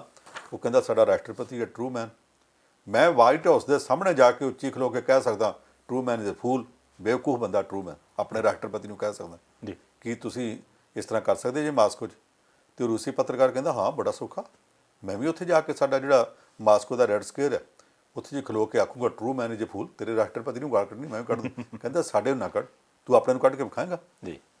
ਕਾਮਰੇਡ ਸਟਾਲਿਨ ਦਾ ਰਾਜ ਸੀ ਉਦੋਂ, ਕਹਿੰਦਾ ਤੂੰ ਕੱਢ ਕੇ ਵਿਖਾਏਂਗਾ। ਉਹ ਹੁਣ ਉੱਥੇ ਪਾਬੰਦੀਆਂ ਵੱਖਰੀ ਕਿਸਮ ਦੀਆਂ ਸੀ। ਅਮਰੀਕੀ ਲੋਕਾਂ ਨੇ ਜਿਨ੍ਹਾਂ ਨੇ ਇਹੋ ਜਿਹੀਆਂ ਖੁੱਲ੍ਹਾਂ ਮਾਣੀਆਂ ਕਿ ਆਪਣੇ ਰਾਸ਼ਟਰਪਤੀ ਨੂੰ ਵੀ ਗਾਲਾਂ ਕੱਢੀ ਜਾਂਦੇ ਆ। ਹੁਣ ਤੱਕ 5 ਔਰਤਾਂ ਤਾਂ ਰਾਸ਼ਟਰਪਤੀ ਦੇ ਉੱਤੇ ਪੁੱਠੇ ਸਿੱਧੇ ਇਲਜ਼ਾਮ ਲਾ ਚੁੱਕੀਆਂ ਨੇ ਜੀ। ਇੱਕ ਔਰਤ ਨਾਲ ਬਾਅਦ 'ਚ ਸਮਝੌਤਾ ਵੀ ਕਰਨਾ ਪਿਆ, ਅਤੇ ਇੰਨਾ ਕੁਛ ਹੋਣ ਤੋਂ ਬਾਅਦ ਵੀ ਕੰਮ ਚੱਲੀ ਜਾ ਰਿਹਾ। ਇਹ ਜਿਸ ਤਰ੍ਹਾਂ ਦੀ ਉਹਨਾਂ ਦੀ ਖੁੱਲ੍ਹੀ ਸੁਸਾਇਟੀ ਹੈ, ਉਹਦੇ 'ਚ ਲੋਕਾਂ ਨੂੰ ਅੰਦਰ ਤੜਕੇ ਰਹਿਣਾ ਪਸੰਦ ਨਹੀਂ। ਉਹ ਜਿੰਨਾ ਕੁ ਮਾੜੀ ਮੋਟੀ ਸਖਤੀ ਕੀਤੀ ਆ, ਉਹਦੇ 'ਚ ਵੀ ਭੜਕਦੇ ਪਏ। ਕਿਉਂ ਜਾਈਏ ਨਾ, ਕਿੱਦਾਂ ਨਾ ਜਾਈਏ ਜੀ, ਕੀ ਹੋਊਗਾ, ਉਹਦਾ ਕੀ ਹੋਊਗਾ, ਉਹਦੇ ਵਿੱਚ ਲੋਕ ਭੜਕਦੇ ਪਏ ਨੇ। ਇਹ ਤੋਂ ਪੰਜਾਬ ਪੁਲਿਸ ਦੀ ਮੈਂ ਨਾ ਇੱਕ ਅੱਧੀ ਭੇਜ ਦੇਣ ਪਲਟਨ ਜੀ, ਜੇ ਨਹੀਂ ਸੈੱਟ ਆਉਂਦੇ ਤੇ। ਪੰਜਾਬ ਪੁਲਿਸ ਦੀ ਪਲਟਨ ਭੇਜਣਗੇ ਤੇ ਉਹ ਕਰਨਗੇ ਜੋ ਇੱਥੇ ਕਰਦੇ ਹੁੰਦੇ ਆ। ਦੇਖੋ ਪੰਜਾਬ ਪੁਲਿਸ ਵਾਲੇ ਇੱਥੇ ਕੁਝ ਚੰਗੇ ਕੰਮ ਵੀ ਕਰਦੇ ਜੀ, ਵਾਹਵਾ ਸਾਰੇ ਮਾੜੇ ਵੀ ਕਰ ਜਾਂਦੇ ਜੀ। ਮੈਂ ਕੁਝ ਚੰਗੇ ਆਖਿਆ ਤੇ ਵਾਹਵਾ ਸਾਰੇ ਮਾੜੇ ਆਖਿਆ। ਵਾਹਵਾ ਸਾਰੇ ਮਾੜੇ ਕਿੱਥੋਂ ਹੁੰਦੇ ਨੇ? ਵੀ ਉੱਥੇ ਕਿਸੇ ਦਾ ਛੋਟਾ ਮੋਟਾ ਕੇਸ ਹੈ, ਰਿਸ਼ਵਤ ਲੈ ਲਈ, ਰੇਤ ਦੇ ਬਜਰੀ ਦੇ ਟਰੱਕ MLA ਦੇ ਜਾਂਦੇ ਹੋਣ ਤੇ ਲੰਘਾਤੇ, ਤੇ ਗਰੀਬ ਆਪਣੀ ਟਰਾਲੀ ਦੇ ਉੱਤੇ ਥੋੜ੍ਹੀ ਜਿਹੀ ਘਰ ਪਈ ਰੇਤ ਲੈ ਕੇ ਖੇਤਾਂ ਨੂੰ ਜਾਂਦਾ ਹੋਵੇ ਤੇ ਉਹਨੂੰ ਘੇਰ ਕੇ ਥਾਣੇ ਬਿਠਾ ਲਿਆ, 2 ਦਿਨ ਬਿਠਾ ਕੇ ਸਮਝੌਤਾ ਕਰਕੇ ਪੈਸੇ ਲਿਖ ਕੇ ਛੱਡ ਦਿੱਤਾ। ਕੰਮ ਇੱਥੇ ਆਉਂਦਾ, ਉੱਥੇ ਨਹੀਂ ਹੋ ਰਿਹਾ। ਅੱਛਾ, ਇੱਥੋਂ ਵਾਲੀ ਪੁਲਿਸ ਨੇ ਜਾ ਕੇ ਜਦੋਂ ਘਰ ਕੇ ਨੂੰ ਘੇਰ ਕੇ ਆਖਿਆ ਨਾ, ਅੱਛਾ ਤੂੰ ਆਇਆ, ਆ ਜਾ ਫਿਰ ਉੱਥੇ ਚੱਲਦੇ ਹਾਂ। ਇਹ ਬਦਨਾਮੀ ਵੀ ਹੋ ਸਕਦੀ ਹੈ, ਕੰਮ ਵੀ ਹੋ ਸਕਦੇ ਆ। ਪਰ ਨਾਲ ਦੀ ਨਾਲ ਸਾਨੂੰ ਕੁਝ ਗੱਲਾਂ ਦਾ ਇਹ ਵੀ ਖਿਆਲ ਰੱਖਣਾ ਚਾਹੀਦਾ ਕਿ ਪੰਜਾਬ ਦੀ ਪੁਲਿਸ ਇਸ ਵੇਲੇ ਕੁਝ ਕੰਮ ਵੀ ਕਰ ਰਹੀ ਹੈ। ਜਿਹੜਾ ਕੰਮ ਕਰ ਰਹੀ ਹੈ ਉਹ ਕੱਲ ਪਰਸੋਂ ਇੱਕ ਬੀਬੀ ਨੇ ਫੋਨ ਕਰਤਾ ਜੀ ਕਿ ਮੇਰੇ ਤੇ ਬੱਚੇ ਦਾ ਬਰਥਡੇ ਸੀ ਤੇ ਤੁਸੀਂ ਕਹਿੰਦੇ ਇਸ ਹੈਲਪਲਾਈਨ ਤੇ ਫੋਨ ਕਰੋ ਜਿਹਨੂੰ ਲੋੜ ਆ, ਤੇ ਅਸੀਂ ਹੁਣ ਕੀ ਕਰੀਏ, ਬੱਚੇ ਦਾ ਬਰਥਡੇ ਆ ਤੇ ਬੇਕਰੀਆਂ ਤੇ ਬੰਦ ਆ ਤੇ ਅਸੀਂ ਕੀ ਕਰੀਏ। ਉਹਨੇ ਆਖਿਆ ਅੱਛਾ ਬੀਬੀ ਸੋਚਦੇ ਆ। ਅੱਧੇ ਘੰਟੇ ਬਾਅਦ ਪੁਲਿਸ ਅਫਸਰ ਕੇਕ ਲੈ ਕੇ ਉਹਦੇ ਘਰ ਚਲੇ ਗਏ। ਅੱਛਾ ਇਦਾਂ ਦੀਆਂ ਘਟਨਾਵਾਂ ਵੀ ਹੋਈਆਂ। ਜੀ। ਕੱਲ੍ਹ ਦੀ ਇਹ ਘਟਨਾ, ਇੱਕ ਥਾਂ ਤੇ ਇੱਕ ਗਰਭਵਤੀ ਔਰਤ ਸੀ, ਪ੍ਰੈਗਨੈਂਟ ਸੀ ਵਿਚਾਰੀ, ਸੜਕ ਤੇ ਤੜਫ ਰਹੀ ਸੀ, ਉਹਨੂੰ ਕੁਝ ਨਹੀਂ ਮਿਲ ਰਿਹਾ, ਪੁਲਿਸ ਵਾਲਿਆਂ ਨੇ ਚੁੱਕ ਕੇ ਪਹੁੰਚਾਈ। ਆ ਧਰਮਕੋਟ ਦੇ ਵਿੱਚ ਜਿਹੜੀ ਬੀਬੀ ਵਾਸਤੇ ਨਾ ਸਰਕਾਰੀ ਹਸਪਤਾਲ ਵਾਲਿਆਂ ਨੇ ਦਰਵਾਜ਼ਾ ਖੋਲ੍ਹਿਆ, ਨਾ ਪ੍ਰਾਈਵੇਟ ਹਸਪਤਾਲਾਂ ਵਾਲਿਆਂ ਨੇ ਖੋਲ੍ਹਿਆ, ਉਹਨੂੰ ਜਿੱਥੇ ਪੁਲਿਸ ਵਾਲਿਆਂ ਦਾ ਬੂਥ ਸੀਗਾ ਉਹਦੇ ਲਾਗੇ ਬੈਂਚ ਦੇ ਉੱਤੇ ਸਾਰੀ ਮਦਦ ਦੇ ਕੇ ਪੁਲਿਸ ਵਾਲਿਆਂ ਨੇ ਕਰਾਇਆ ਸੀ। ਆ ਕੱਲ੍ਹ ਦੀ ਇੱਕ ਖਬਰ ਆਈ ਆ, ਜੇ ਮੈਂ ਭੁੱਲਦਾ ਨਹੀਂ ਸ਼ਾਇਦ ਪਟਿਆਲੇ ਦੀ ਆ, ਮੱਧ ਪ੍ਰਦੇਸ਼ ਤੋਂ ਆਇਆ ਇੱਕ ਵਰਕਰ ਸੀ ਜੀ। ਉਹ ਵਰਕਰ ਕਿਸੇ ਤਰ੍ਹਾਂ ਥੋੜ੍ਹਾ ਜਿਹਾ ਬਿਮਾਰ ਹੋ ਕੇ ਮਰ ਗਿਆ। ਸਧਾਰਨ ਬਿਮਾਰੀ ਨਾਲ ਅੱਜ ਕੱਲ੍ਹ ਵੀ ਲੋਕੀ ਮਰਦੇ ਆ, ਕਿਸੇ ਨੂੰ ਕੋਈ ਬ੍ਰੇਨ ਹੈਮਰੇਜ ਵੀ ਹੋ ਸਕਦਾ, ਕਿਸੇ ਨੂੰ ਹਾਰਟ ਅਟੈਕ ਵੀ ਹੋ ਸਕਦਾ। ਜੀ। ਸਵੇਰੇ ਠੀਕ ਸੀ, ਦੁਪਹਿਰ ਤੱਕ ਮਰ ਗਿਆ। ਉਹ ਹੁਣ ਪਰਦੇਸੀ ਆਦਮੀ, ਪ੍ਰਵਾਸੀ ਮਜ਼ਦੂਰ ਸੀ, ਉਹਦੇ ਨੇੜੇ ਤੇੜੇ ਦਾ ਹੈ ਕੋਈ ਨਹੀਂ। ਆਂਢ ਗੁਆਂਢ ਵਾਲੇ ਸਾਰਿਆਂ ਨੇ ਕਹਿ ਦਿੱਤਾ ਪਤਾ ਨਹੀਂ ਇਹਨੂੰ ਕਿਹੜੀ ਭੈੜੀ ਚੰਗੀ ਬਿਮਾਰੀ ਲੱਗੀ ਹੋਣੀ, ਅਸੀਂ ਚੁੱਕਣਾ ਨਹੀਂ। ਉਹਨੂੰ ਫਿਰ ਮੋਢਾ ਕਿਹਨਾਂ ਦਿੱਤਾ? ਥਾਣੇ ਦੇ SHO ਨੇ ਤੇ ਉਸ ਸ਼ਹਿਰ ਦੇ ਸਰਕਾਰੀ ਹਸਪਤਾਲ ਦੇ ਡਾਕਟਰ ਨੇ। ਜੀ। ਅਸੀਂ ਇਹ ਤਾਂ ਕਹਿੰਦੇ ਹਾਂ ਕਿ ਡਾਕਟਰ ਦਰਵਾਜ਼ੇ ਨਹੀਂ ਖੋਲ੍ਹਦੇ, ਪਰ ਉਹ ਵੀ ਤਾਂ ਡਾਕਟਰ ਆ ਨਾ। ਜਿਹੜਾ ਡਾਕਟਰ ਪਰਦੇਸੀ ਬੰਦੇ ਦੀ ਅਰਥੀ ਚੁੱਕਣ ਵਾਸਤੇ ਆਪਣਾ ਮੋਢਾ ਡਾਹ ਰਿਹਾ, ਉਹ ਵੀ ਪੁਲਿਸ ਵਾਲਾ ਜਿਹੜਾ ਪਰਦੇਸੀ ਬੰਦੇ ਦੀ ਅਰਥੀ ਚੁੱਕਣ ਵਾਸਤੇ ਮੋਢਾ ਡਾਹ ਰਿਹਾ, ਜੀ। ਉਹਦੇ ਵਿੱਚ ਜੇ ਉਹ ਵਾਇਰਸ ਹੋਵੇ ਕਰੋਨਾ ਦਾ ਤੇ ਫਸਤੇ ਨਾ ਦੋਵਾਂ ਵੀ ਜਾਣਾ ਨਾ। ਪਰ ਇਹ ਖਤਰਾ ਮੁੱਲ ਲੈ ਕੇ ਵੀ ਗਏ। ਇਹ ਚੰਗੇ ਕੰਮ ਵੀ ਆ, ਮਾੜੇ ਵੀ ਆ। ਉੱਦਾਂ ਇਹ ਆ ਕਿ ਜਦੋਂ ਪੰਜਾਬ ਪੁਲਿਸ ਕਰਨ ਤੇ ਆਉਂਦੀ ਹੈ, ਪੰਜਾਬ ਦੇ ਵਿੱਚੋਂ ਹੀ ਗਏ ਨੇ ਚੰਡੀਗੜ੍ਹ ਵਾਲੇ ਵੀ। ਜੀ। ਚੰਡੀਗੜ੍ਹ ਦੇ ਵਿੱਚ ਕੁਝ ਹਰਿਆਣੇ ਦੇ ਆ, ਕੁਝ ਪੰਜਾਬ ਦੇ ਆ, ਕੁਝ ਚੰਡੀਗੜ੍ਹ ਦੇ ਆਪਣੇ ਵੀ ਆ। ਉਹ ਪੁਲਿਸ ਆਪਣਾ ਵਿਖਾਉਣ ਨਹੀਂ ਰਹਿੰਦੇ, ਕੁਛ ਨਾ ਕੁਛ ਉਹਨਾਂ ਦੇ ਦਿਮਾਗ 'ਚ ਕਦੇ ਕਦਾਈ ਉਹ ਕੀੜਾ ਜਿਹੜਾ ਉਹ ਭੜਕਦਾ, ਉਦੋਂ ਫਿਰ ਪੁੱਠੇ ਕੰਮ ਵੀ ਕਰਦੇ ਆ। ਹੁਣ ਕੱਲ੍ਹ ਕੀ ਹੋਇਆ ਕਿ ਚੰਡੀਗੜ੍ਹ ਦੇ ਵਿੱਚ ਬੜਾ ਸੀਨੀਅਰ ਪੱਤਰਕਾਰ ਹੈ ਦਵਿੰਦਰਪਾਲ, ਟ੍ਰਿਬਿਊਨ ਗਰੁੱਪ ਦਾ। ਜੀ। ਤੇ ਟ੍ਰਿਬਿਊਨ ਗਰੁੱਪ ਨੂੰ ਸਾਰੇ ਦੇਸ਼ ਦੇ ਵਿੱਚ ਕੌਣ ਨਹੀਂ ਜਾਣਦਾ। ਉਹ ਆਪਣੇ ਘਰ ਤੋਂ ਉੱਠਿਆ, ਆਪਣੇ ਦਫ਼ਤਰ ਜਾ ਰਿਹਾ ਸੀ ਟ੍ਰਿਬਿਊਨ ਨੂੰ। ਜਦੋਂ ਉਹਨੇ ਉੱਥੇ ਜਾਣਾ ਸੀ ਤੇ ਉਹਨੂੰ ਰਸਤੇ ਦੇ ਵਿੱਚ ਪੁਲਿਸ ਵਾਲਾ ਨਾਕੇ ਤੇ ਰੋਕ ਲਿਆ। ਉਹ ਉਹਨੇ ਇੰਸਪੈਕਟਰ ਨੂੰ ਕਹਿੰਦਾ ਰਿਹਾ ਕਿ ਤੁਸੀਂ ਗੱਡੀਆਂ ਦੇ ਚੱਲਣ ਤੇ ਪਾਬੰਦੀ ਲਾਈ ਆ ਤੇ ਮੈਂ ਤੇ ਵੀ ਪਾਬੰਦੀ ਆ, ਮੈਂ ਇਸ ਕਰਕੇ ਪੈਦਲ ਚੱਲ ਕੇ ਜਾ ਰਿਹਾ, ਦੱਸੋ ਇਹ 'ਚ ਕੀ ਗਲਤ ਕਰ ਰਿਹਾ। ਉਹਨੇ ਇਹ ਵੀ ਆਖਿਆ ਕਿ ਆਹ ਮੇਰਾ ਆਈ ਕਾਰਡ ਹੈ, ਮੇਰੇ ਟ੍ਰਿਬਿਊਨ ਦਫ਼ਤਰ ਤੋਂ ਪੁੱਛ ਲਓ ਮੈਂ ਕੌਣ ਆ। ਜੀ। ਨਹੀਂ ਤੂੰ ਚੱਲ ਬੈਠ ਗੱਡੀ 'ਚ। ਉਹ ਇੰਸਪੈਕਟਰ ਦਾ ਐਡਾ ਦਿਮਾਗ ਖਰਾਬ, ਇੰਨੀ ਮੱਤ ਪੁੱਠੀ ਕਿ ਇਹਨੂੰ ਪੱਤਰਕਾਰ ਨੂੰ ਗੱਡੀ 'ਚ ਬਿਠਾ ਕੇ ਤੁਰ ਪਿਆ, ਚੱਲ ਮੈਂ ਤੈਨੂੰ ਰਾਹ ਜਾ ਕੇ ਕਰਦਾ। ਇਹਨੇ ਫਿਰ ਬਹਿੰਦਿਆਂ ਸਾਰੀ ਉਸ ਵੇਲੇ ਫੋਨ ਆਪਣੇ ਦਫ਼ਤਰ ਨੂੰ ਕਰ ਦਿੱਤਾ, ਆਪਣੇ ਐਡੀਟਰ ਨੂੰ ਕੀਤਾ, ਜੀ। ਆਪਣੀ ਪੱਤਰਕਾਰਾਂ ਦੀ ਯੂਨੀਅਨ ਨੂੰ ਕਰਤਾ। ਉਹ ਜਦੋਂ ਸਾਰੇ ਪਾਸੇ ਟੈਲੀਫੋਨ ਖੜਕੇ, ਗੱਡੀ ਅਜੇ ਥਾਣੇ ਨਹੀਂ ਪਹੁੰਚੀ, SHO ਨੂੰ ਫੋਨ ਲਾਉਣ ਲੱਗ ਪਏ ਕਿ ਤੂੰ ਕਿਹਨੂੰ ਫੜ ਲਿਆ, ਤੈਨੂੰ ਪਤਾ ਹੈ ਕੌਣ। ਜੀ। ਫਿਰ ਪਹਿਲਾਂ ਤੇ ਵਿੱਚ ਪਿੱਛੇ ਕੀਤੀ, ਮੁੜ ਕੇ ਉਹਨੂੰ ਪਤਾ ਲੱਗ ਗਿਆ ਕੰਮ ਗੜਬੜ ਹੋ ਗਿਆ, ਮੁੜ ਕੇ ਉਹ ਚਾਹੇ ਕਿ ਮੈਂ ਛੱਡ ਦੇਣਾ।